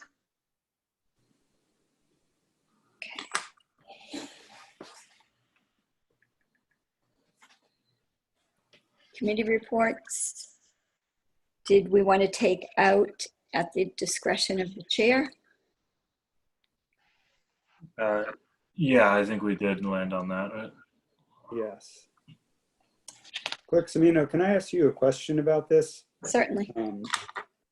What would this entail for you as the clerk of the council for a committee like, say, Ways and Means or O&R that's meeting all the time? How exactly Right. would a report? Doesn't actually say that the clerk of the council will be putting together these reports. Is it the chair that's going to have to go back to their notes and put it Well, that's what together I'm wondering. and then give for it to some of those- me? Right. For some of those large, frequently meeting committees, that seems rather overwhelming to me. It does. I agree. I don't know, I mean, Councilor we also Malkin, have- Councilor Flaherty? We have the meetings. I mean, sorry, the minutes. So isn't that a representation of what you've done in its full entirety? Yes, and typically I do put a lot more in the minutes than is necessary. Robert's rules does say minutes are what was done, not necessarily what was said. I try and put in what counselors' comments are, and people can understand, where you're coming from. Yeah, and I think with this, I mean, there's no specification regarding, length of the report or detailed. So as Clerk Semino has put in a lot of effort into the minutes, I think particular Ways and Means, rules and ordinances, just some kind of high level summary. These are the things we covered and reference these minutes in more detail. I don't know, but I don't think it's basically a rewritten summary of every meeting. Or maybe leave that comment at the discretion of the chair.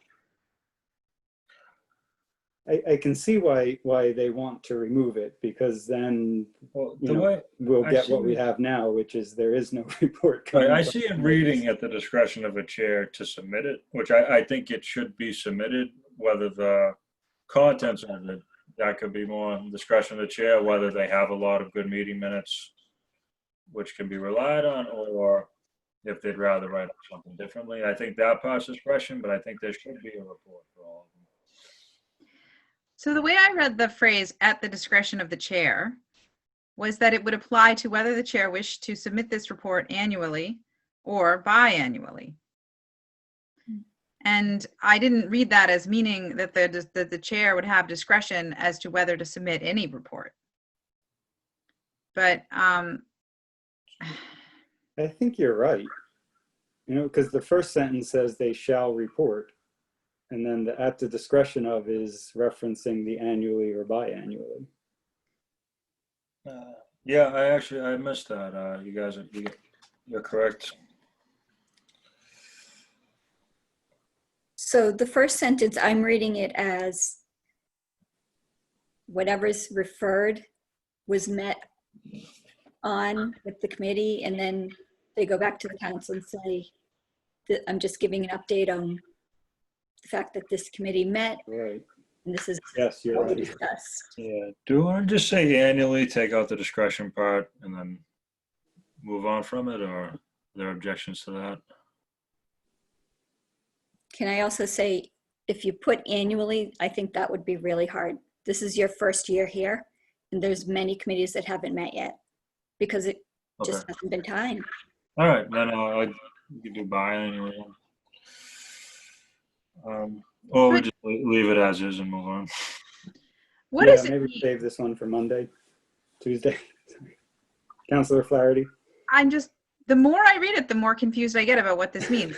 Does this mean that every time you meet, you're supposed to report to the council? Here's what, like usually when we make a recommendation about something that's been referred, there's a report that's made by the chair to the council on whatever is being recommended. And I thought that that's what this was talking about. But then in the conversation that we had as a larger group, it was described as like a means to require committees to meet. And, there's many committees that haven't met at all. And I thought those were the ones that we were talking about. because why do we have these committees if they don't meet? You know, that's a valid question. I thought this was trying, so it seemed to me like the two parts of this rule, the original part and the part that's been added, are really addressing two issues, and that they don't belong together, and we're kind of opening a can of worms. I would agree with that. So I would say at the very least, these should be two separate lines under Rule 42. And then I think we probably need to, I mean, I agree, I completely agree with the sentiment that we want these committees to meet more often and report on what they're doing. But this leaves it so open-ended that I think we probably need to rethink the language here. Well, I'm almost thinking now we take out the first sentence and just leave what's in red.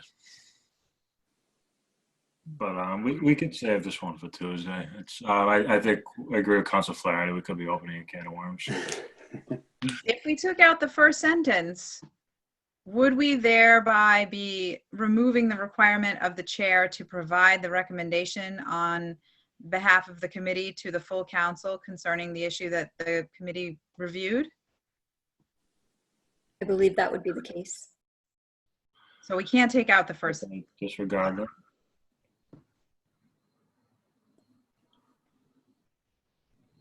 Let's table it. Yes, let's talk about this one on Tuesday. Okay. Okay. Let's see what else we have. Let's see if this- 49, the town auditor.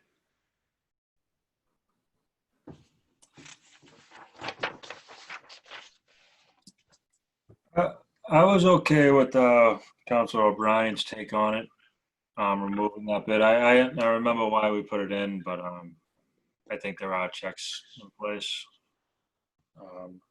Just my opinion, I'm not strongly attached to that. Councilor Flaherty, do you have an opinion on that one?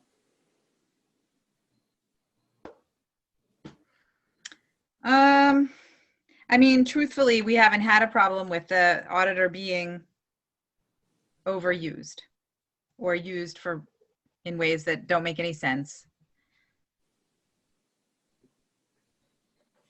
So I think that at the time, we were thinking about the need to be trimming the budget. That was what was foremost on our minds. But in that process, we may have sacrificed too much of individual council members' access to the auditor.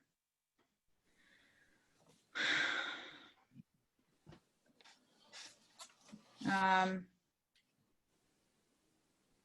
guess that's one I'd like to sit on for a little while and just bring back up. Okay.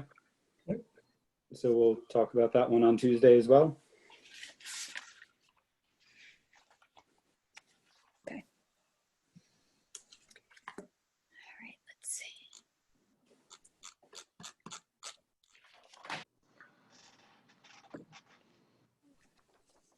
So 56. I think 56 would go away if we were to adopt Councilor O'Brien's Rule D, correct?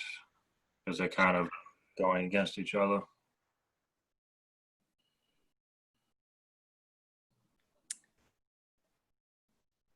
Yes. Yeah. Yep.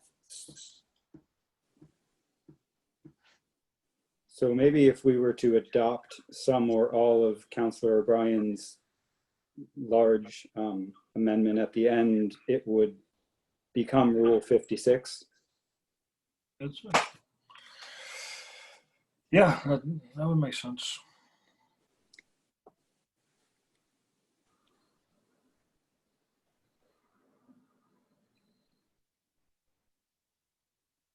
Is this saying that it will be distributed by the clerk of the council, basically, or do I feel like there was another rule that actually says meeting? No, there is another rule that says meeting documents will be distributed within 2 business days, I believe it is. You know what? I apologize. As I reread this, this is not about the agenda items that Councilor O'Brien is addressing. This is about communications from the mayor, which would be the early part of the meetings, Oh, yeah, he's right. which is interesting because I don't know that we've ever gotten anything 2 days before the council meeting. No, because he usually would just make just Right. makes the announcement during COVID. We don't get anything, which Right. It's I just think is everything. fine because a lot of it is, I'm using COVID as an example these times because there were plenty of them, but it was more just informative right then, not stuff he had to give us in writing before. Right. So I'm questioning why we have this rule.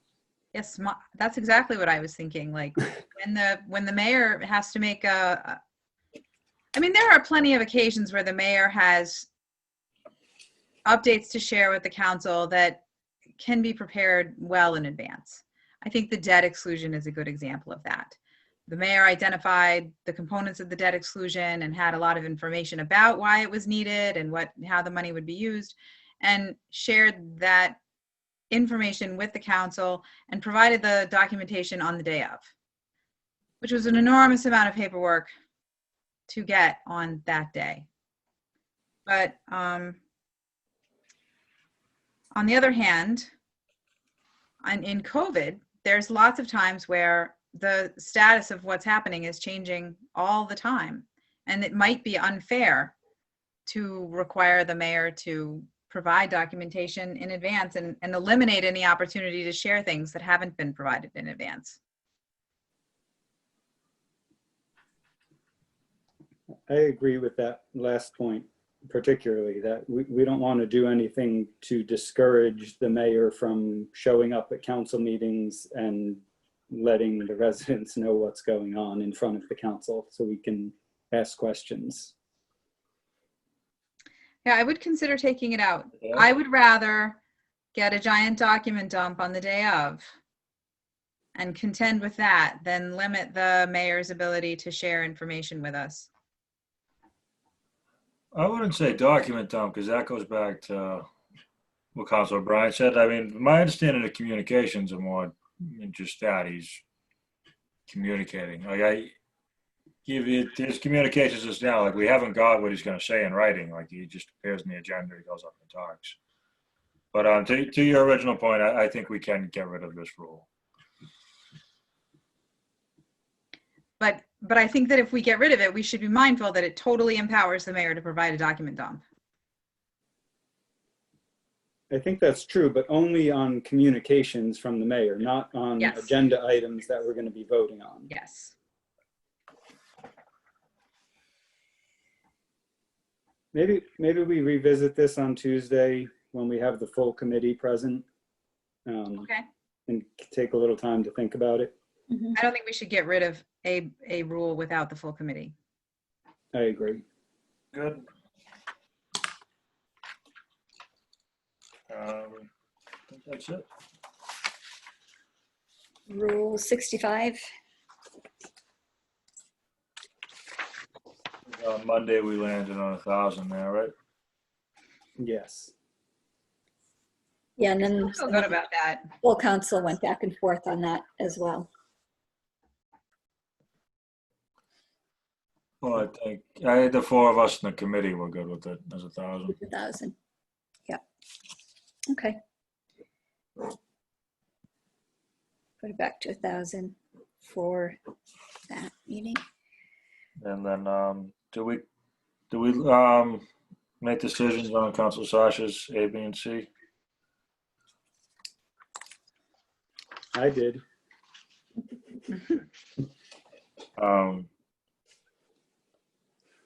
Yeah, I think we covered all on Monday.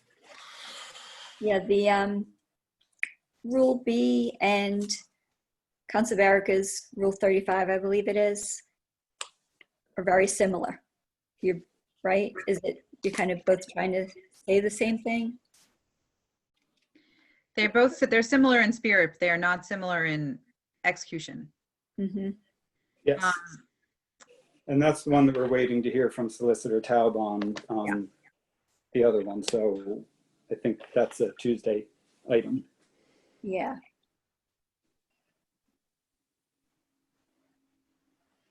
And Rule C, we already made the changes. That's going to be new Rule 37. Okay. And unless anybody wants to look back at D, I think we're good for tonight. Are there any others I missed? Can I just, what are we going to do about D? I find it very difficult. The language is very unwieldy and the ideas are good, but either we're going to have to rewrite this or we're going to have to say no. Well, I don't know what we have to do. That's my feeling. I kind of agree with that. I wouldn't want to send it back to the council the way it is, nor do I want to take it out completely, which I guess makes it incumbent on us to rewrite it. I mean, what could we do fairly easily? Like we said, that last sentence of A, the promulgation of the last term, we're taking that out. Right. And we had talked about reducing the first part of A from 10 to something less. 5 business, I think. At Can the I very, ask, I mean, does 5 days make more sense than the Thursday before the meeting with when it gets put on the agenda? I mean, because that's saying that they would have to provide the clerk with all of the documentation before they have to notify the clerk that it's going to be on the agenda. so his argument is that that is not enough time for a counselor to reasonably be expected to go through sometimes the documentation is extensive, and I'll give him that, but I honestly, I feel like it would be totally fine to have it placed with, when it gets submitted for inclusion on the agenda. And I think that would be actually very easy to write. Personally, I mean, I will certainly talk about this on Tuesday when we have the full committee, but personally, I agree with that. I don't know that I would even want to get a packet of materials on an item that ends up not being put on the agenda that week, because then we're going to spend a lot of time reviewing documents that aren't even relevant. That's a fair point. I think we're going to have to take this back up. Okay. But I mean, it's nice to know that we have some shared ground in terms of like what makes sense to change it to. Okay, so I think we have to review the timing on Tuesday, but to Councillor Mackin's point, I think there was some agreement that we'll get rid of the last part of this Rule A. Right.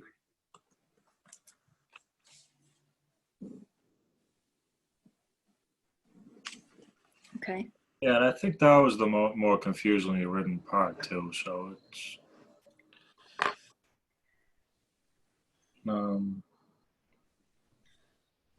yeah. And then B, I think, is fine. We're just saying that when it's filed, whether it's 5 days or the Thursday before, it has to be complete. But then does it become redundant?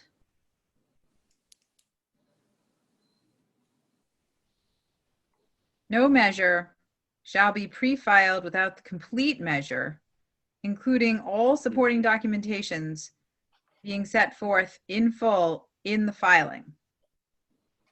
Summarized measures will be rejected and sent back to the original author. So you definitely don't need the second sentence because you've already established the rule in the first sentence. But Right. You know, it's almost like that becomes the second half of Rule A. If we get rid of the second half, it's due X days before the council meeting, and it has to be complete.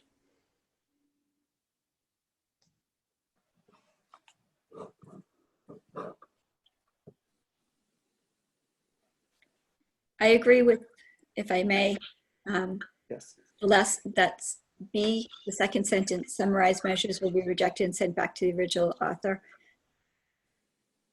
I don't get many that are incomplete from the mayor's office. They're typically complete, but I may have a counselor who has to write up their own, ordinance and could maybe not be complete. That is still a concern for me. Yeah. So, and I totally agree with you that it could just be because it needs to go through the town solicitor or be vetted that way Right. before And it's, if, as an individual counselor, I can't ask the town solicitor to do it. But once it's in front of the council can ask the solicitor to weigh in on something. well, it could go through me first. We could do it that way as well before it gets Right. But they actually don't referred. necessarily have to do it. Mhm. And I'm just thinking, if I'm proposing something that the mayor is opposed to, that would put me in a bind because I can't submit it to the council without it having gone through the mayor's planning department or legal department. And yet I can't necessarily force the mayor's office to make that happen either. I'm wondering if this actually belongs up in Rule 30, the agenda items from the mayor. Mhm. Because it seems like we're specifically talking about those items that come from the mayor's office.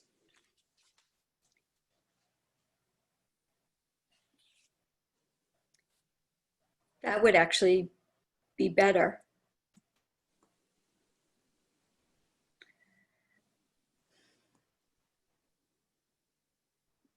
Me. Okay. Councillor Flaherty, any thoughts on that? Well, Counselor O'Brien hasn't construed it as being just mayoral motions. I think he means for it to apply to any filing. Yes, I do think that is his intent. I think that presents some real constraints on especially like residents. I mean, residents can propose a zoning amendment. Any 10 residents can propose an amendment.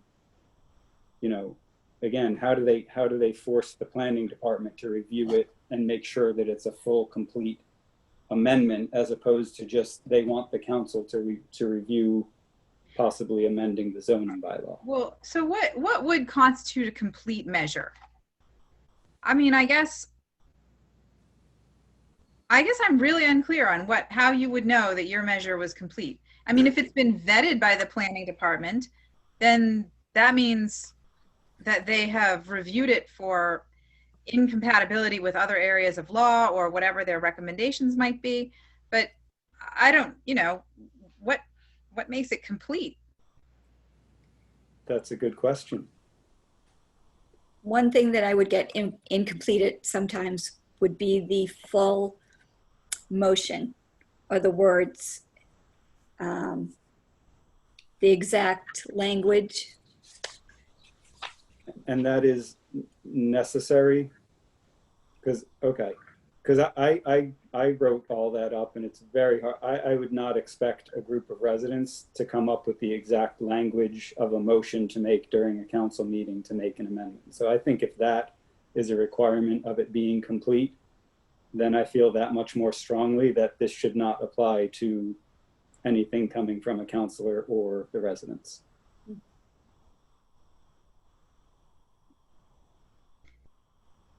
So Clerk Samino, you're saying that like what would be absent would be the,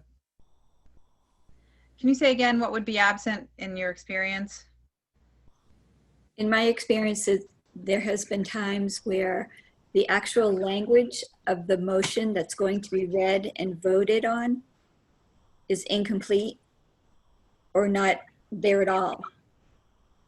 Let's just use plastic bags, for instance. Mhm.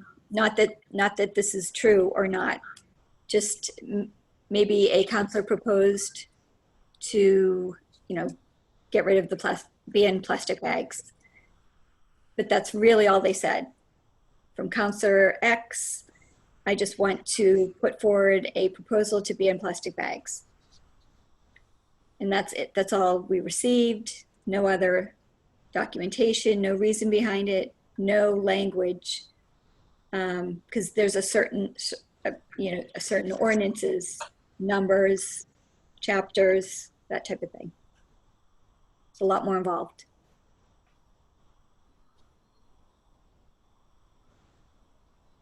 So that's why you would want to go to, the town solicitor and get that information and document it.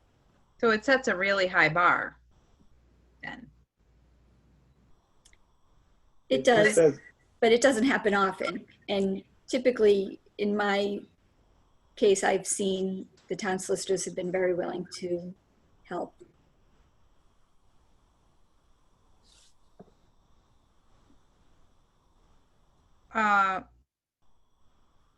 Can anybody remind me what the rationale was for why this needed to be added?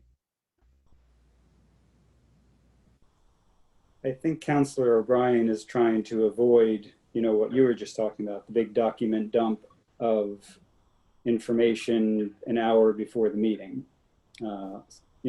More for agenda items that we're actually voting on, not the, debt exclusion per se. Yes, exactly. In the past, there's been, we're meeting at Cahill, and I would get the documents an hour before the meeting. Councilors wouldn't even necessarily get the electronic copies at that point. It would be a paper copy at their desk. And they would have to vote on it. They wouldn't have all the documentation ahead of time. And I think what he's trying to say is, let's have all that documentation when this item's actually referred on the agenda. So you have at least 2 weeks to read that documentation before you have to vote on it.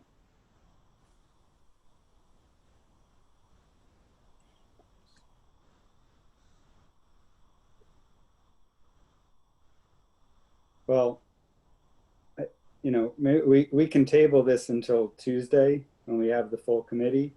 And maybe we all need to think about it a little bit before then, because I don't know that we're going to, even on Tuesday, be able to really resolve it. This is a really complex question.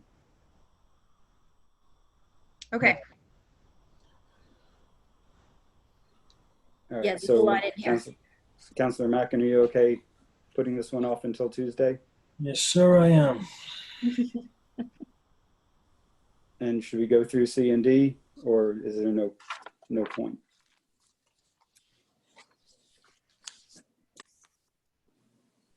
I think they all kind of affect each other, so just Yeah. take them all at once. The only thing that I was looking at was C, and once there's an amendment having to refile, is he saying that has to go back to be referred to committee again? I'm a little confused on the timeline, how that would work, I guess. Yes, I had a concern about this one as well, because it indicates that any amendment that is made would start the 10-day clock ticking again. And that does not seem realistic to me. No, don't agree. So I can also say that if that's the case, sometimes legal notices have already gone out and been put in the Patriot Ledger. Now we're talking about having to possibly redo that if we don't have everything ready. I'm just, No, there's a lot involved. I agree with Council Sasha. That language doesn't seem right. So I would suggest that we move "in such case" to the end of the paragraph. Councillor Flaherty, do you have any thoughts on that one?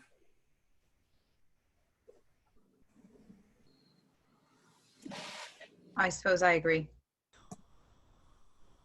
Okay, and we'll discuss this with Councillor Ringus on Tuesday as well. But if we can get, the bare bones at least of what we're thinking on this one, it might speed things along a little bit.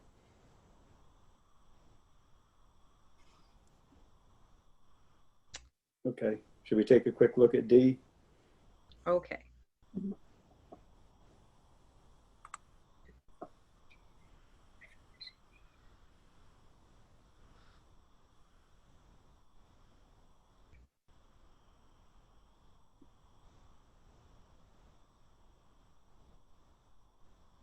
Um,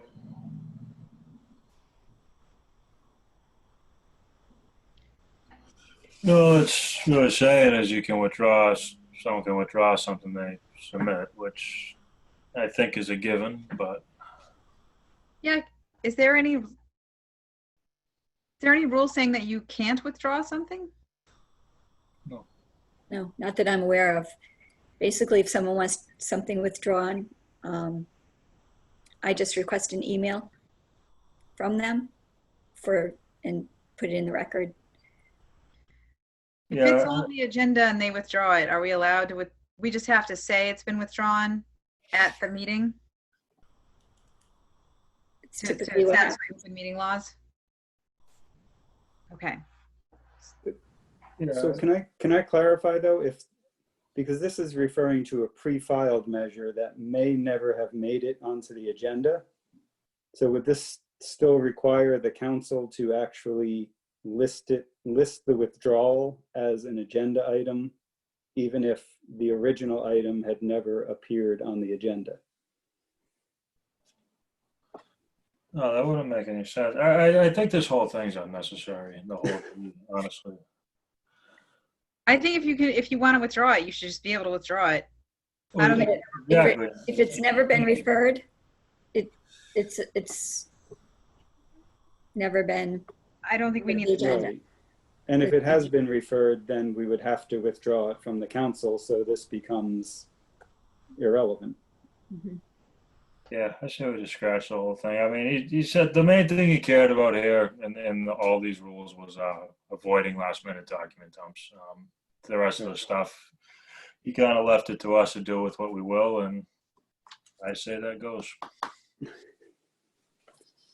Sounds good to me. Okay, well, at least we made some progress on this one. Can I just make one comment about this? Of course. Just one more thing. I was looking at it, hoping we could somehow say that and the documentation needs to be at the same time that it's being referred on the agenda.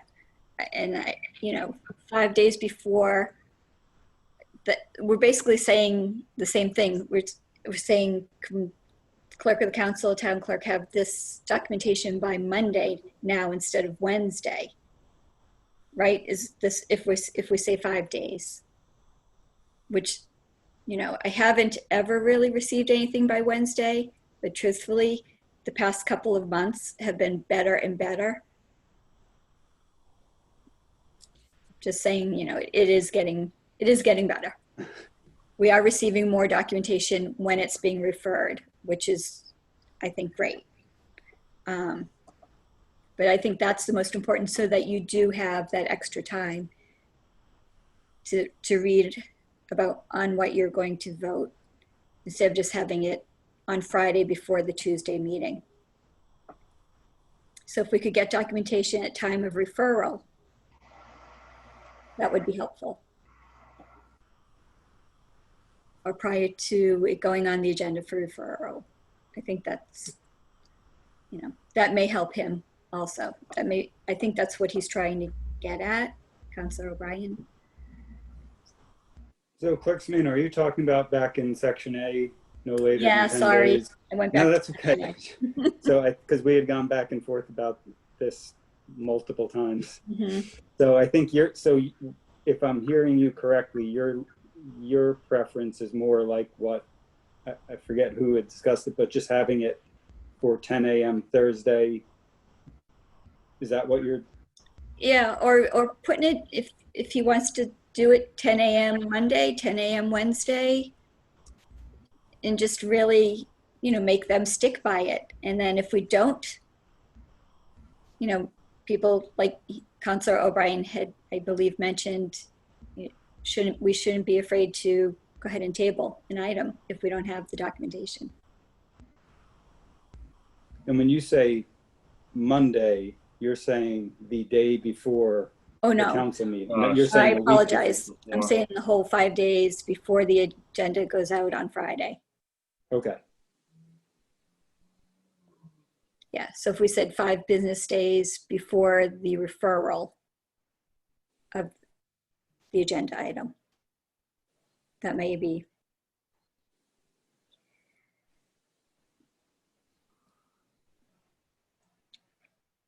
Yeah, I think I'm still not. I'm still not convinced kind of either way. Like I'm fine with getting all the documentation the Friday before with the agenda, but you're the one that has to put it all together. So if there's a 10,000 page document that needs to be included with Thursday's agenda, then I think that makes sense. I don't know, Councilor Flaherty, Councilor Mackin, do you want to weigh in on this, or should we just? Honestly, my opinion is leave it to Sue's judgment or whatever works best for her. As you pointed out, she is the one dealing with a lot of it. I really have no problem getting stuff with when the agenda comes out in a few days is enough for me to review. But I got no objection to doing it having it be the Monday before either. So honestly, I would say, Sue, I'm fine with leaving it at your discretion. So right now we have the rules. The other 2 rules say, like Rule 33, I believe, agenda items from mayor, saying that we need those agenda items the Wednesday before the meeting. Right, so this would contradict that if they're Adding so much more to it. I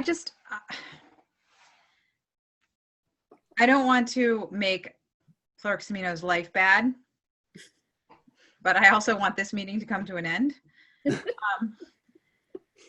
And to me, what makes sense is to have all the documentation included with the item when it's submitted to the agenda. For referral? Or? When you say for referral, you mean when I have something I want to put on the agenda, I give it to the president, and the president puts it on the agenda with the documentation for referral. Is that what you mean? Yes. And all those documents go in the packet. Yep. On Friday for Tuesday's meeting. Yep. So you're not, it's not going to be part of the meeting other than the reading of the title. Yep. To be referred. Documents aren't looked at, but you as a counselor now have all that extra time to look at your documentation. I'm not saying I'm for or against. Okay, well, what if something gets referred to a committee, Ways and Means, for example, and Ways and Means looks at the documents included and says, well, we really here's some more information that we need. How do you know when all the relevant documentation is included?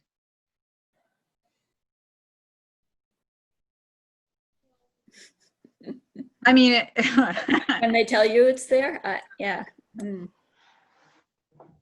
it can keep coming in, right? You've seen other questions asked and, Yeah, trying I to guess stop it depends what you come up with. I mean, their definition of all documentation might not be what yours is. Like we've had people put in, here's everything, and then, you know, we look at it and no, we have a question, we want to see this.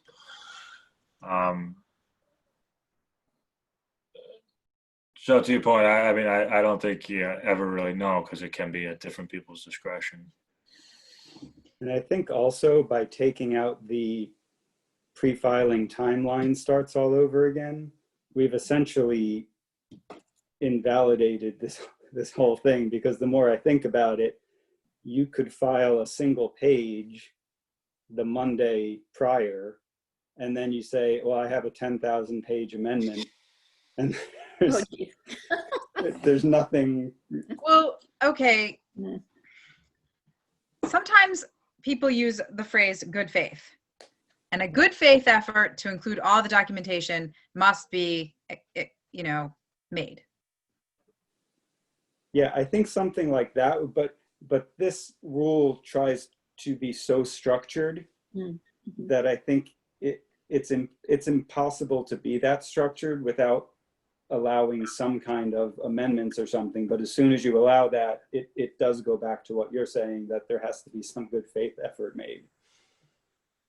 Right. So sometimes when you make the rules and you get super duper specific about the rules, you make it more difficult to determine the rules. The more specific you make them, the harder it is to know what they are. Right.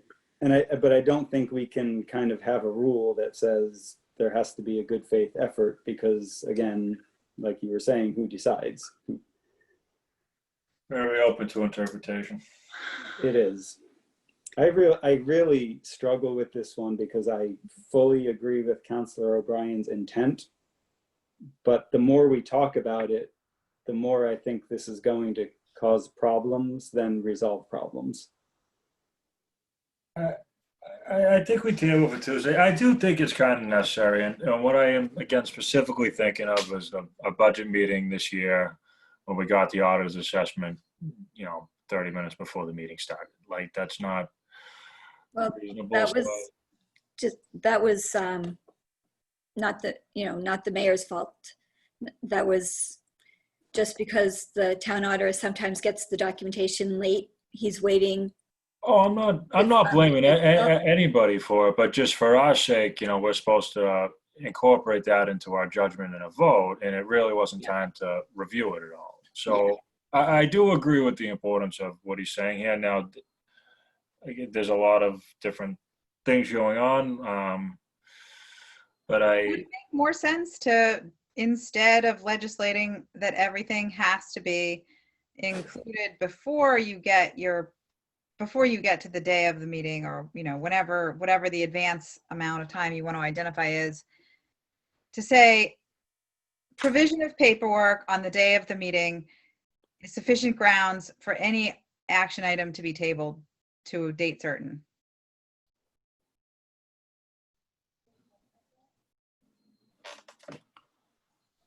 I don't know that we need grounds to table something.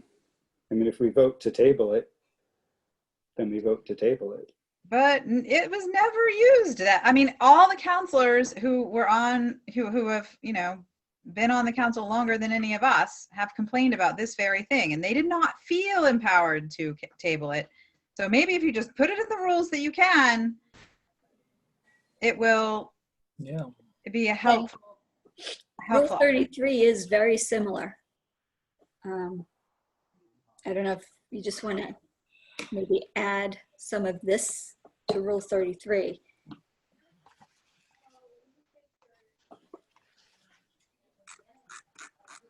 we go. I mean, this, I think, like Julia said, we all want this meeting to end. Yeah.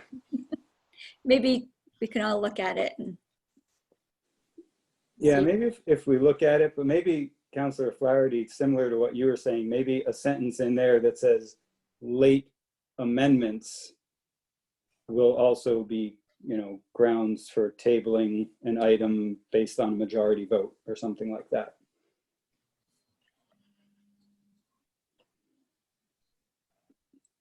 Because it already says late items require a 2/3 vote, but to your point, if we get one extra document an hour before a meeting, we can specify that that would be, or we could do it the other way. We could say late amendments would require a majority vote of the council to not table it. But it's additional, the provision of additional documentation wouldn't constitute an amendment. It just means, oh, and here's some more information you need. Not that I'm changing what I'm suggesting.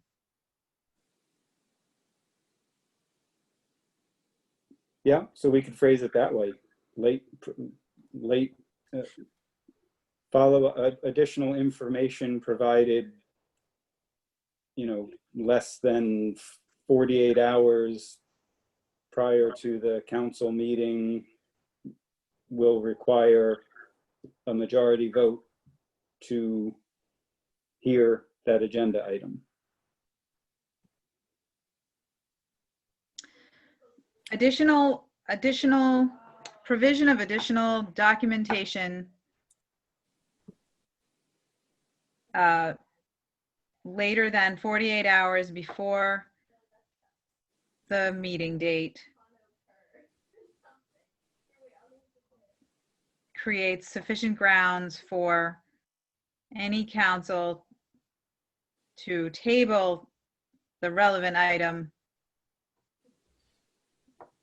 with a 2/3 vote.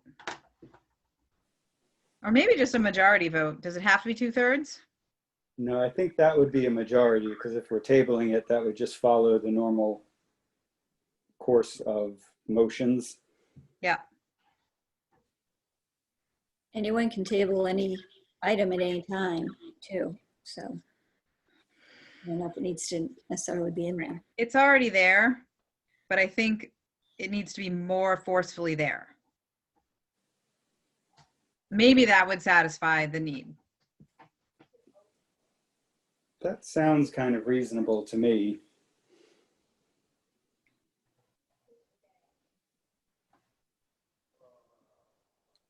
All right, do you want to put that in here as a tentative, and then I think we all need to go back and reread this 6 or 8 times and talk about it on Tuesday? Mm-hmm. Yeah. Yeah, I do like the idea. I think it's better we come at it with a fresh set of eyes and Councilor Ringus. But I think it is a reasonable suggestion.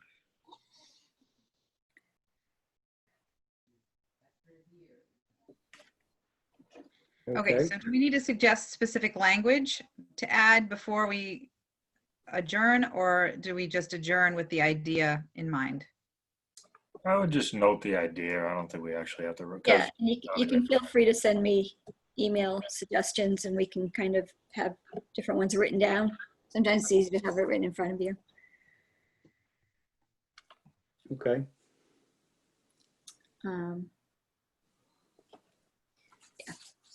So I think that's it for everything on the draft ordinances and rules. I think so. So, Okay, then I think we can entertain a motion to adjourn. motion to table, please. Oh, motion to table this until Tuesday. How about if we don't say a date? Committee meetings don't necessarily have to say a date. Okay, So let me just talk to Chairman Ringus and see if he would prefer Monday or Tuesday. I know we all said Tuesday, but now I'm rethinking it. But okay, I don't think this should be in front of the full council anyway. We have too much to discuss. okay. Okay, All so right, then I will entertain a motion to table this until the next meeting of the Committee of Ordinances and Rules. perfect. Oh, so moved. Second? Councilor Ringus is not present. Councilor Sasha, Yes. Councilor Flaherty, Yes. Councilor Mackin, Aye. all in favor to table. And then do I have a motion to adjourn this meeting? So moved. Second. Counselor Ringus is not present. Counselor Sasha. Yes. Counselor Flaherty. Yes. Counselor Mackin. Aye. All in favor to adjourn. All right. That's it. Thank you, everyone. Have a good night. Good night. Good night.